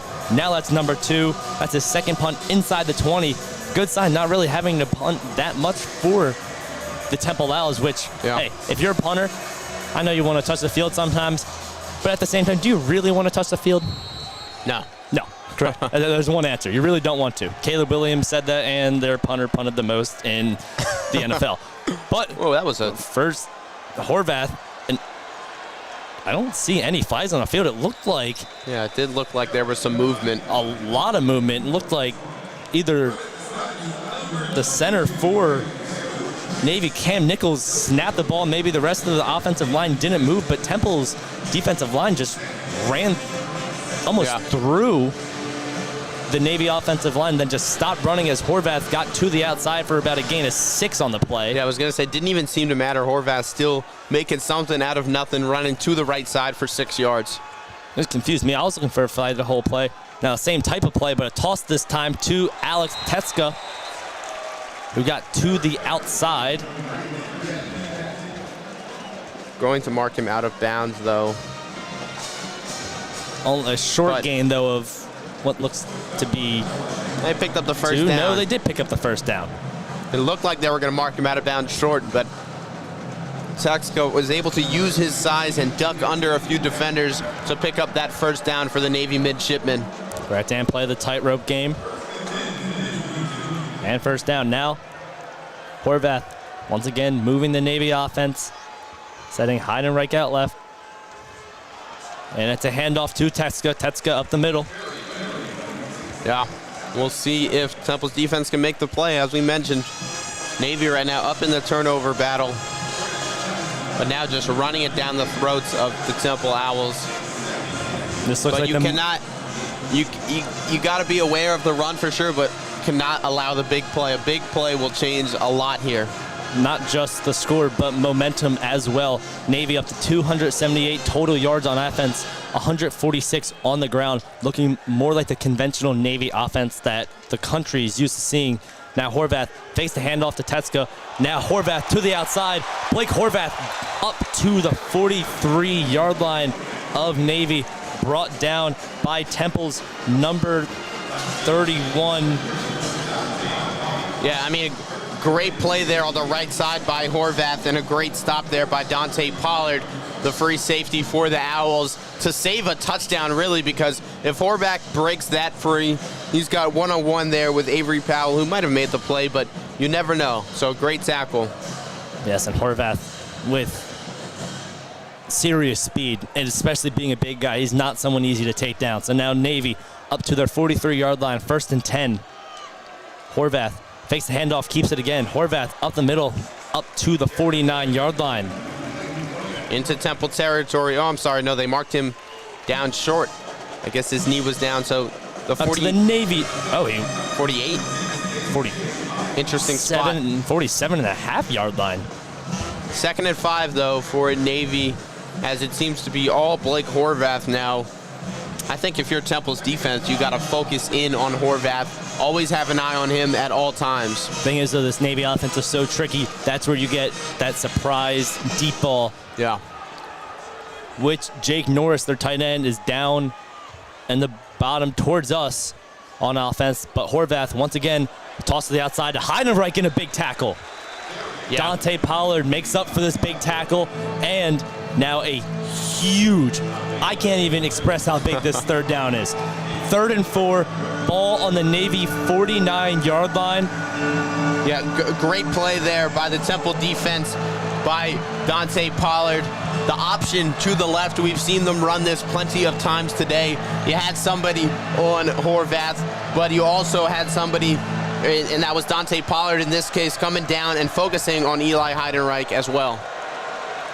Now triangle type formation for Horvath and the midshipman. Puts one in motion. Horvath downfield wide open. Heidenreich, did he make the catch? No, he did not. Right in front of the Temple sideline, far away from us. The line judge immediately, along with the rest of the Temple sideline, waving it incomplete. The line judge confirmed it. 4th and 4. Probably going to go for this here, but Heidenreich was open again on just a simple out route on the outside. The ball was a little bit too far to the outside. It looked like for a second maybe Heidenreich came up with the ball, but the refs called it incomplete. And now a huge 4th down here for this Temple Owls defense, and you can hear the crowd coming to their feet. The correct pass if he's covered, but he was not. But 4th down, same type of formation. Horvath rolling out right. Looking for a hold with Temple. Horvath gets to the outside. 1st down, midshipman. Yeah, I thought for a second there Poulant was going to get him. Thought there might have been a hold there that wasn't called, but nonetheless, no hold was called, and a 1st down there by Horvath for the midshipmen, who are now into Temple territory on the 44-yard line. It was Joseph Alzane looking for the hold. Wasn't able to get it. Apparently the Navy offensive lineman was able to let go early, and a mistake by number 66 on Navy's offensive line. Right tackle Jalen Acevedo. There we go. Who jumped, and That's possibly big. momentum-killing play for the Navy midshipmen, giving the momentum possibly right back to the Temple offense. Yeah, way to react there by Cameron Stewart. He saw the right tackle make just a little jump and immediately pointed him out, and the refs could not miss that one. It was pretty clear and obvious. But we're still waiting for this Temple defensive line to get their stamp on a play. We haven't heard much from Sekou Chroma all day, the single-digit defensive lineman. Now Horvath keeps it himself up the middle. Cameron Stewart yanks him down, stands up, looks down on him as a really tough tackle. Yeah. Now 2nd and what looks like to be 11. 2nd 11 from the Temple 44-yard line. Yeah, Cameron Stewart breaking right through there, taking a hit from, they put the Navy running back to block Cameron Stewart. Good luck with that, because Cameron Stewart's going to run through him any day of the week. So now big 2nd and 11. Triangle formation again. One wide receiver on each side. Horvath rolling out right. Pass deep downfield for Heidenreich. Incomplete. Wow. I'm not going to lie, Charlie. That should have been pass interference. I need to see the replay again. It was Jalen Castleberry on defensive Heidenreich. Not much of a Castleberry didn't turnaround. even look to make a play on the ball and was there early and was physical. Well, actually, now that I'm they looking were both physical, but it was Castleberry a got hand there game. early. He got a hand on the ball, made a play, but that could have definitely been called pass interference, but it was not. So it could have been, but huge I 3rd think- and 11 here. And I think for how this game's been played, I think that's the correct call by letting them fight it out, especially with Heidenreich playing physical as well. 3rd and 11, ball on the 44-yard line. Horvath back, looking, he pumps, fakes, he keeps up the middle. Horvath, 1st down, Navy. Always got to keep your eyes on that quarterback. Great defensive coverage by your corners. Great pressure on the on the defensive line, but a seam opened up in the middle, and Horvath took advantage up to the Temple 32-yard line. That was big. Big 3rd and 11 there. Horvath was almost wrapped up by Alan Hay. Yeah. Of Temple's defensive line, the nose tackle. Alan Hay, the single digit. Now Horvath with one running back on each side of him. Horvath takes the handoff, keeps it himself, goes right up the middle. Yeah, Horvath, every time he gets this ball, seems to just be getting an easy 4 or 5 yards on every single attempt, because there's so much to focus on if you're the Temple defensive line. And when but you he just follows right up the gut following Texo.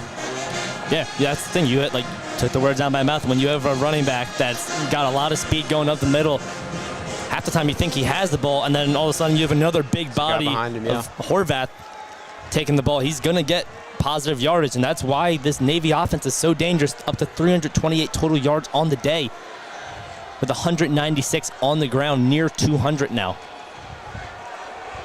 Now Horvath tosses to the outside.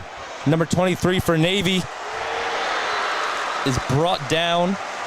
Fantastic play there by Avery Powell, the safety, coming down. Camrod Stewart almost made a great diving tackle, but Avery Powell, nonetheless, was able to come down from that safety position and make a big hit there on the Navy running back.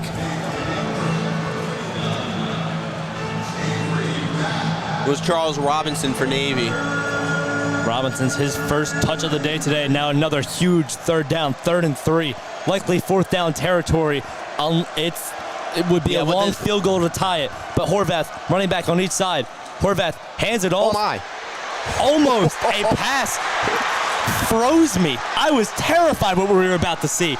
But it was brought down. It was Curly Ordonez with the tackle. In the backfield, an amazing play by Curly Ordonez. It looked for a second like a throw was going to be made by Jackson Gutierrez, who happens to be the 3rd string quarterback for this Navy offense. But now it looks like they're going to come out for attempting a field goal to tie this game up. It will not be an easy field goal, though, for Nathan Kirkwood, who's 4 or 5 on field goals on the air with a long of 39. This one is going to be 49. And a timeout from Temple. Casey Keeler had to call a timeout. We had players running on and off the field. That is a big timeout, because that would have made it fourth and what it would have been 4, which probably would have made the field goal closer, the field goal attempt closer, and also could have forced Navy to go for it. Yeah, and now also you have 1 timeout left, and if Navy hits this field goal, it's all of a sudden a tie game, and you're playing the 6 minutes and 39 seconds that are left on the clock here with only 1 timeout. So that changes things a lot. When we come back, biggest play of the day today. Now tonight, as it is dark out, a very long field goal attempt coming up for the Navy kicker, Nathan Kirkwood. We'll be right back on WHIP Sports Radio.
Back here at Lincoln Financial Field, 24-21, 6 minutes, 39 seconds to go. Nathan Kirkwood on for his career-long 48-yard field goal. Yeah, from the right hash here. From the right hash, a little bit of wind on his back, not much right now. Kirkwood to tie the game. Jacob Carlson, the holder, the kick is up, and it is good. Nailed it. Nathan Kirkwood with some room to spare ties this game at 24. He is pumped up heading back to the sidelines. And now, this is it. This Temple offense has not been able really to get stopped all day. The first punt was with the last drive. Now a 24-24 ball game. 48-yard field goal was made, and you have to, how do you respond, Evan Simon? What can you do? One timeout, 6 minutes, 30 seconds left. Should be a great ending here. Kirkwood, who's been a 65.2% kicker throughout his career. Coming into today, he was 15 for 23 with 46 yards as his long, and just drilled it. Probably the biggest kick of his career. So far, One of them, I mean, saying it's his career long, to tie a big game to try to keep Navy's undefeated record alive, and he buried it.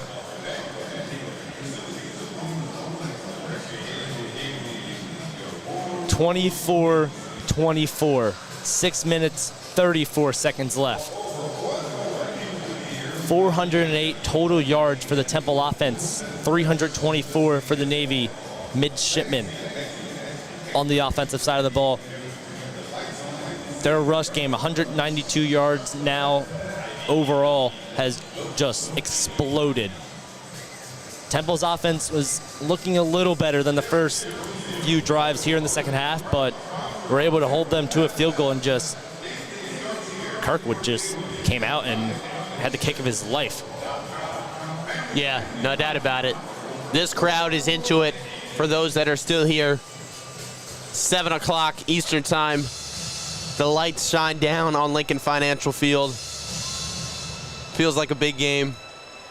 It is a big game. It is a big game. Like you said, Temple stuck at that 3-win mark for the past 5 seasons. A drive with any amount of points right now would put them in the lead, and would be at the moment, would have them in position to shatter that 3-win mark. When we come back, Temple will get the ball back. 24-24, 6:34 left here in the fourth quarter. This is WHIP Sports Radio.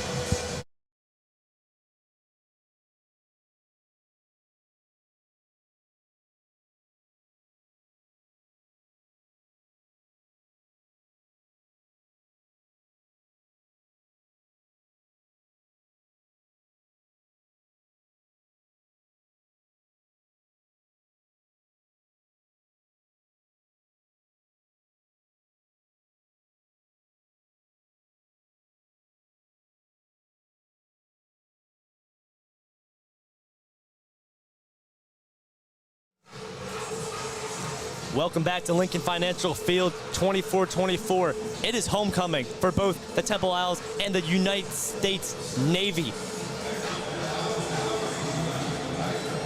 Yeah, big homecoming game, big homecoming crowd. Lance Gossett on to kick it off for the midshipmen.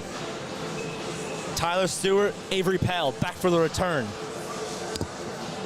Gossett boots it away. Fair catch called. And is gathered by Avery Powell and Temple and Evan Simon. The biggest drive of the season for the Temple Owls so far will start at the 25-yard line. Under the lights, Evan Simon is a very cool, calm, and collective individual. You see him casually around campus all the time. He's just the type of guy who lives for this moment. He's been playing football for his whole life, transferred from Rutgers a few years ago. Last year, didn't really get the opportunity right away. This year, Casey Keeler put all of his trust in number 6 here. A single digit now for the Temple Owls. This is a chance for him to make his name heard. Now Evan Simon, first play, hands it off to Ducker. Jay Ducker. And has a gain of about 4 yards on the play. Yeah, you can't overthink this if you're the Temple offense. Keep handing the ball off to Jay Ducker. Open up the passing game because you're going to get opportunities with guys like Colin Chase, guys like Kalijah Hollowan, and of course, guys like JoJo Bermudez. And like I mentioned, Peter Clark yet to have a catch in the second half. He needs to do something. Been a lot of running in the second half for the Temple offense. Now, Simon back alone in the backfield alone. That's a handoff to the outside. It's Hunter Smith. It's Hunter Smith. Past the 50, down inside the 50 at the 46-yard line A huge for running, the Navy midshipman. A guy whose name we haven't heard much of tonight at all after a big game yesterday. Excuse me, it wasn't even Hunter Smith. It was Kevin Mason. A guy whose name we haven't heard much at all this Kevin season, Mason, let who alone surprised today. us on the second play of the game today, once again surprises us here. Yeah, 23-yard run for Mason. He wasn't even on the depth chart this week. And a big play from Mason, but now Simon in the backfield. Yeah, the true freshman. Simon hands it off to Ducker. Ducker up the middle, almost breaking free. But down inside the 40 now at the 33-yard line, 34 is where this Temple offensive line has been great, opening holes up for everybody. This time running to that right side, and Jackson Pruitt and Diego Barajas, the guard and the tackle, making room for Ducker for a gain of 8. As you can hear the crowd now on their feet as Temple breaks the huddle. the cherry and the white faithful ready to explode here in Lincoln Financial Field. Simon in the backfield with Ducker to his right. Simon hands it off to Ducker. Ducker, not much on the play, 1 yard it looks like. Yeah, didn't get much there. Thought maybe Simon would have kept it, but why not feed the hot-handed Jay Ducker? This time it was read beautifully by that Navy defense. And it was Luke Pyrus who made the tackle. Yep, specifically that linebacker, Pyrus. Pyrus has started his last 21 games as a midshipman. Big 31 here. Don't overthink this if you're the Owls. It is a big 3rd and 1 from the 37-yard line. Simon keeps it. Makes the First right down. play. Evan Simon doing things this whole game as Ducker was crashed down by the by the Navy defensive lineman and kept by Evan Simon to get just enough for a first down. Evan Simon, the Temple offense, handling adversity perfectly. Coach Casey Keeler mentioned that a few weeks ago, how the importance right before the season started, after the Howard game, how this team handles adversity, because it's hard when you come out of practice, you can't practice a game-like situation. This is exactly how they're doing it. Evan Simon hands it off to Jay Ducker once again to the 30-yard line. Jay Ducker just quacking down the field left and right. Oh yeah, I love it. I mean, Jay Ducker there doing his thing yet again. 7-yard gain to that right side of the line again. And now Navy probably has to start thinking about their timeouts as well, with the clock ticking just under 3 minutes here, 2 minutes and 45 seconds remaining. Like you said, 2:45 Very close remaining to field goal range. Won't be an easy in the one. 4th. Carl Harden, a great kicker. When Maddox Driolo was here last year, Casey Keeler came into the building and said, Carl, you are the second best kicker in the American Conference. The other one was in this building. Evan Simon hands it off. It was Hunter Smith with the carry. Didn't get much. Now second Another and big third down. and 4. Actually lost one on the play. Yeah, tried to go to the right side again, but Navy was ready for it. And now the clock ticking down. I assume they're going to let this go to the 2-minute warning here. But a huge, huge third down when we come back after this 2-minute warning as Evan Simon walks off and hypes up this crowd. Like you said, we are at the 2-minute timeout. 24-24. Temple, Navy. Temple homecoming, tied. Navy, undefeated season on the line. Temple looking for that special 4th win. Ball in the 30. When we come back, Temple looking to take the lead. This is WJIP Sports Radio.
3rd and 4. Ball on the 30-yard line for Evan Simon and the Temple Owls. Biggest drive of the year so far. Biggest drive of most of these guys' career so far. Evan Simon, certainly the biggest drive of his Temple career so far. Yeah, no doubt about it. Can they capitalize? I think you give, yeah, we'll see. Simon hands it off. Ducker up the middle. First down, Temple. I was waiting for you. I was like, he got that up the middle. The Navy defensive line was right there waiting for him. You had the linebackers come down, and he got to the second level and just powered his way up the middle. Great blocking there by Peter Clark. We haven't said his name much in the passing game this second half, but a key block there to allow Ducker to bust through the seam and get a Temple first down and let this clock run a little as you get into field goal range for Carl Hardin. Like you said, let the clock run a little, but don't let it run too much without getting closer to those uprights. And Gotta why be not smart. the end zone as well? Evan Simon hands it off to Ducker again. Ducker tried to spin off a tackle, gets about a gain of 2 on the play, and timeout, Navy. Yeah, I was waiting for Navy to start to use their timeouts because, I mean, lucky for Navy, they have all 3, but Temple can run this clock down a lot. Great tackle there by Navy defensive lineman Griffin Willis, the junior from Austin, Texas. Head coach for Navy, Brian Newberry, in his 7th year at Navy, his 3rd as head coach, 20-10 during his head coaching stay, 1-1 versus Temple. Has been able to save all 3 timeouts today for Navy. So, in a tie game 24-24, it's crucial to have timeouts. Temple only with 1 left, but as of right now, they're not the ones that need it. But Brian Newberry and the Temple there we go, you got Temple. The Navy midshipmen have used their timeouts wisely. They are a very poised team. It takes a lot to beat this team mentally and physically overall. Yeah, no doubt about it, but this Temple faithful is here, and they are ready for a win, a 4th win of a season, something, like you mentioned, that hasn't been seen since 2019. Whew. You might have been in middle school back then. I was definitely in middle school. I was in 7th grade, Newtown Middle School. Making me feel old. I was a freshman in high school. You were at least in high school. That's crazy.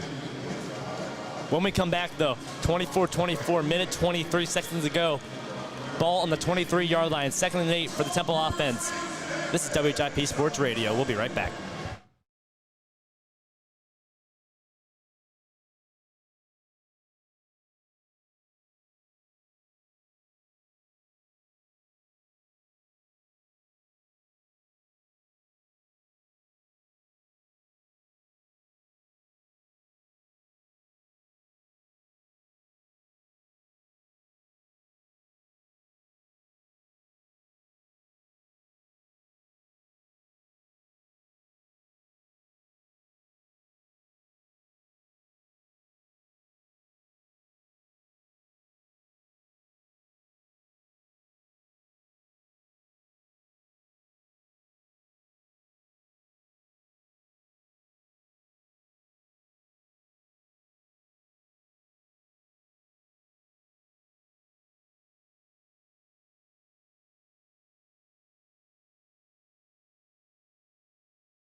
We are back, 2nd and 8, ball on the 23-yard line. Minute 23 to go. Evan Simon with Jay Ducker behind him. Simon takes it back. He's going to pass. Simon going to the end zone. It's caught!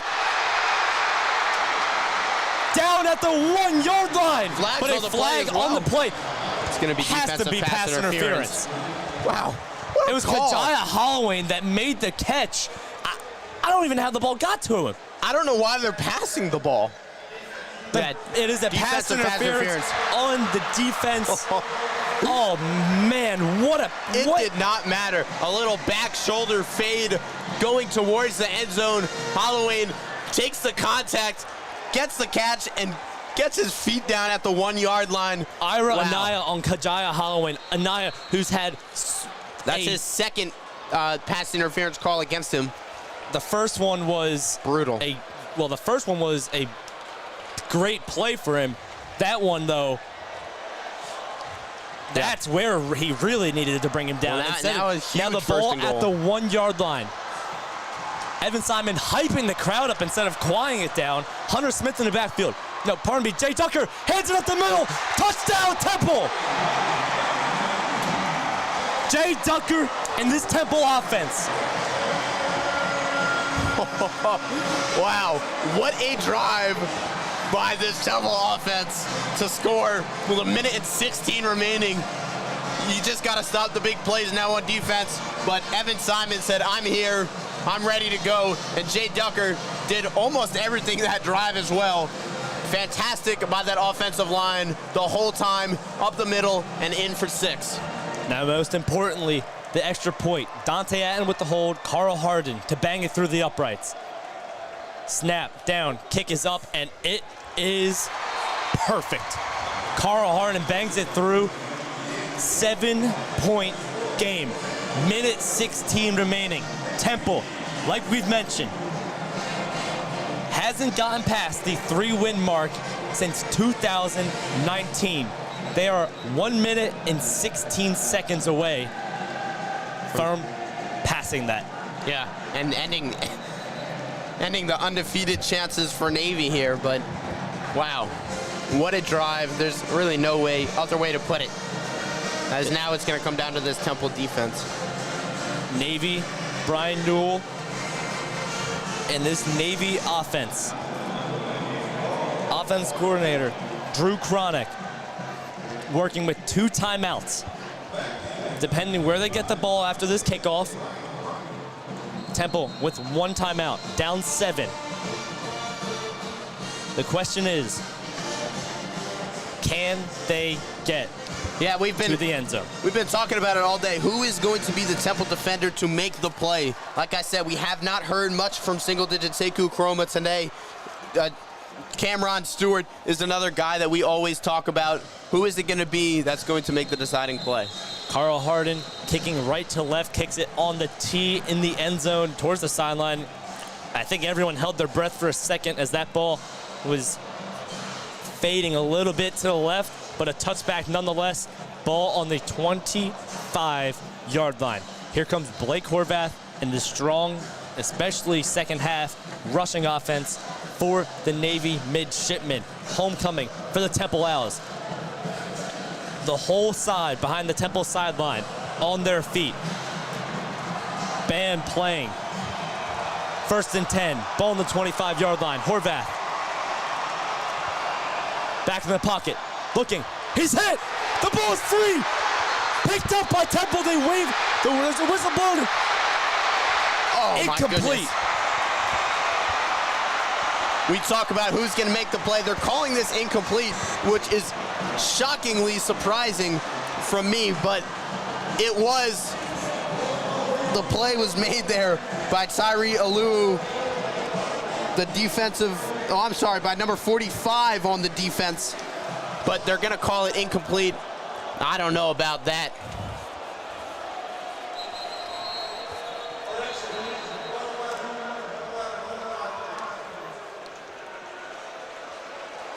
As this crowd is going crazy.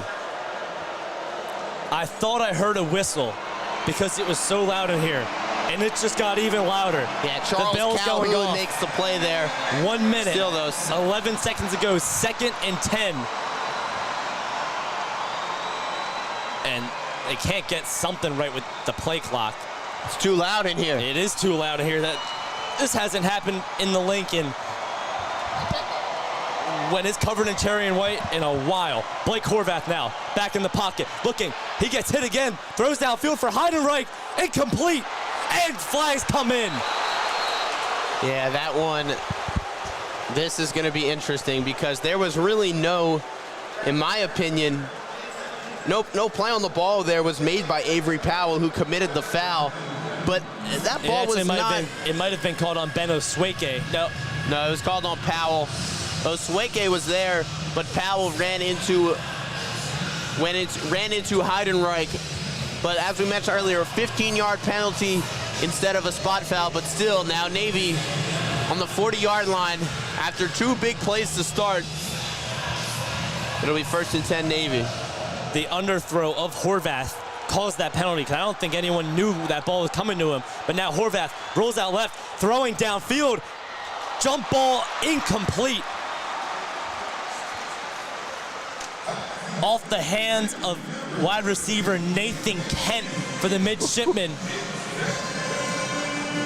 Jalen Castleberry on coverage. Oh, off the fingertips there on the left sideline of Nathan Kent as there was pressure in the face of Horvath. This Temple defensive line is getting there at the right time.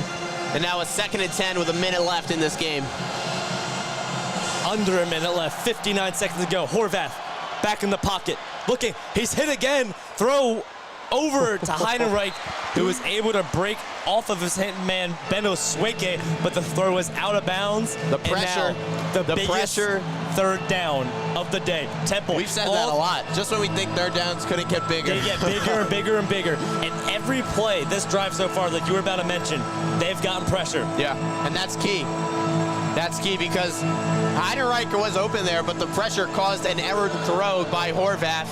And forcing Navy to have to pass this ball is huge, and trusting that defensive line from the Owls. 3rd down, Horvath to Heidenreich. He's short. He's short. Pardon me, not Heidenreich. And it's a running back. It was Alex Tefska. They all look the same. They're all the same size. It feels like the linemen are the same Navy size. Football. That's not just Navy, that's great military combination football. though on the tackle there between Curly O'Dunez and Jalen Castleberry. As now, this is it right here, 4th and 1. There are still 45 seconds left, but if Temple makes a stop here, they win this ball game. They do. 1 timeout though. So you have the option to run the ball. You have the option to throw the ball. Each team with a timeout. Each team with a timeout. 47 seconds to go. Ball on the Navy 49-yard line. Navy needs a touchdown and an extra point to tie this game. Yeah, just gonna go back now. I mean, it was unfortunate that pass interference play happened, but gotta look by it and you gotta step up when it counts here and watch the legs of Blake Horvath. 4th down, fans on their feet in the link. Horvath takes it up the middle. He has room, he's gone. Blake Horvath, touchdown, midshipman. Wow. Cannot believe it. The legs of Blake Horvath just let him go right up the middle on a 4th down and into the end zone with 40 seconds left. Fantastic block there by number 66, the right tackle, Jalen Acevedo, but now extra point to tie it. Heartbreaking, but there's still 40 seconds left, and we go back to the timeouts that Casey Keeler had to use early. And this game's not even... Timeout, Navy. This game's not even tied yet. But now Navy calling a timeout. That puts the question, are they going for 2? Do you think that crosses their mind? It definitely does. And they're bringing, it looks like they're bringing the offense to the field. Well, they're talking it over for sure. Wow, I cannot believe that. Shocked by the way that, like I said, they're so focused, like earlier on the game, focused on stopping that short play there happened earlier on the 4th and 4. We saw it midfield, and now it happens here. 4th and 1, so focused on that 1 yard that you give up the big play and a 51-yard run by Blake Horvath, the quarterback who has been doing it all for the midshipmen today. He's got 19 carries for 155 rushing yards and 2 touchdowns, as well as 141 in the air. And it looks like they're sending the Navy offense onto the field. Well, this is it, folks. This is it for right now. 31-30, Temple leads. This stadium is shaking right now. You have to be aware of the options. Got to be aware of everything here. Oh, what in the world is going on? The whole offensive line of Navy moved out to the left. Timeout, Casey Keeler and the Temple defense. I think they were just trying to get Temple to use a timeout. If that was the case, that was a great call there. That's why they are so disciplined. You can't risk anything. The right call by Casey Keeler, because that formation was wild. Had almost everybody lined up to the left of the left hash mark, and 3 offensive linemen followed by your quarterback. So you didn't know what was going to happen there. We'll see if they send back the offense onto the field or opt to kick the extra point. Looking at the Navy sideline right now, they have kickers practicing onside kicks. It looks like they will be going out to take the lead. Navy going for this 2-point conversion. Yeah, they look confident. They're feeling confident in their offense. Man, that play with Blake Horvath, that is the one thing Temple could not have had happen. And they should feel confident in this offense. This offense has put up numbers in the second half. After Temple had 17 unanswered points in the first and second quarters, they went out there, scored 14 in the third quarter and 9 so far in this fourth quarter. This is the game, Watch folks. the option play to the right. 31-30, 39 seconds to go. Clock won't be running. 2-point conversion to take the lead for the midshipmen. Horvath keeps it, looking right. He's gets the pass off. It is caught by Alex Tetska, and it is good. Wow. Horvath was being brought down and was able to get this throw off to Tetska. It was Ty wide Davis open. was right there and was bringing Horvath down, and he threw it as Horvath got rid of it. And wow, this one he put on the money, because he was having some trouble earlier in the game finding open receivers, had missed some open passes, but this one, when it counts, puts the ball on the money. And just like that, no timeouts left for the Temple Owls, down 32-31. That's key, because if you have to rush a field goal unit out there, that's big. But I'm going to go back to Jojo Bermudez. Made big plays throughout this game, and he's going to be key with his speed and his explosive plays to end this game with 39 seconds left. Plenty of time, even though it's a lot more than... And especially in college, you get a first down, clock stops till the ball is set. Wow, I cannot believe it. And neither can this crowd. Near speechless. The Temple faithful, the cherry and the white on homecoming are shocked right now.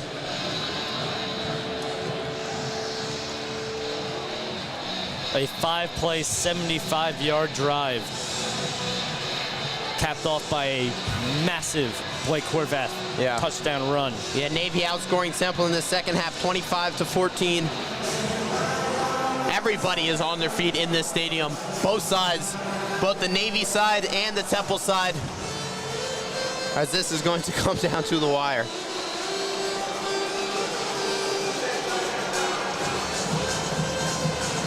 Lance Gossett on to kick it off.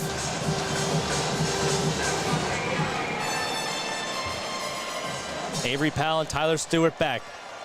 Powell, fair catches at the 5-yard line, and it will be a touchback for the Temple Owls. Evan Simon. 75 yards to the end zone, but you don't need the end zone. Evan Simon, the drive of his life. 45 yards to feel comfortable here for Carl Harden. But Harden, as you mentioned him throughout the day, he's a guy that, like you said, last year in a building with Maddox Trujillo, and now has his chance if necessary. But Evan Simon's got to get them there first. Now the Navy side of the field getting loud. Everyone on their feet here in the link.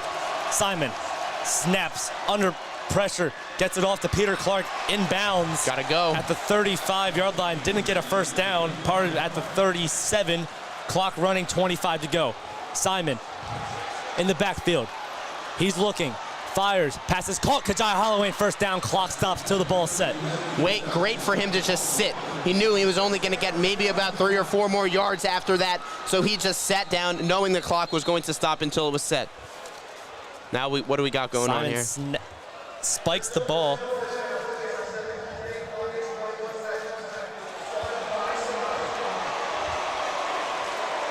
Wasn't able to pick up what the referee said.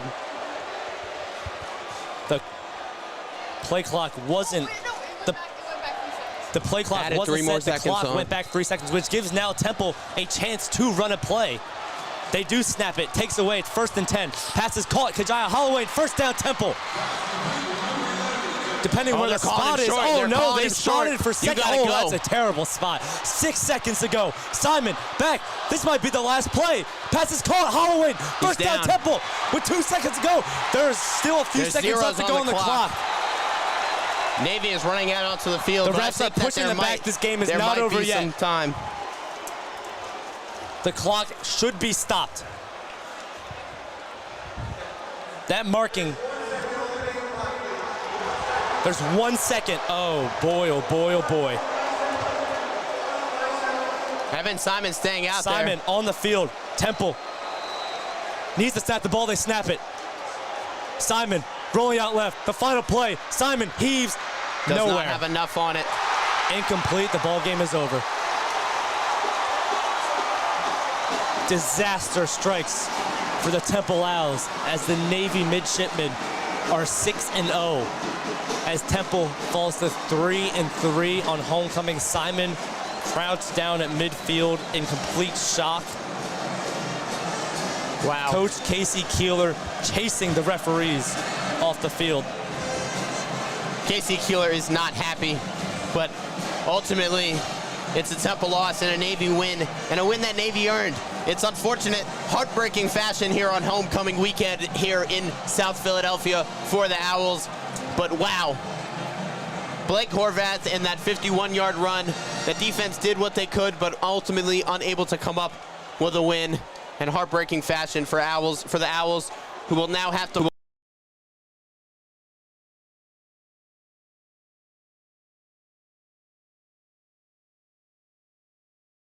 is now bowl eligible and is 6-0 on the year as well, including 4-0 in conference play. Just absolute heartbreak. It's been a heartbreaking weekend here in Philadelphia for sports. That capped it off. Temple falls 32-31. Temple with 505 total yards. The Navy's 384. Mostly in the second half. Navy had 283 yards in the second half. And there will be some questions on the officials' play calling at the end of the game. Did Kajai Holloway get the first down? Yeah. Which it sure looked like he did, but they marked him a yard short. Yeah, I mean, I don't think you can even put it on that, though, because it would have taken a lot. You know, you can definitely point fingers, but ultimately this Temple team came up short in the second half. And that turnover was a huge difference. We talked about no turnover football. People forget about the turnover that happened in that first half.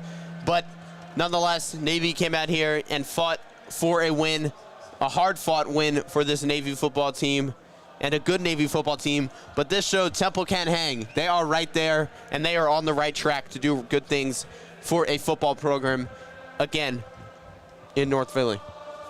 Couldn't agree more. And now the alma mater is being sung. It's not as exciting as everyone wanted it to be here in Lincoln Financial Field on homecoming.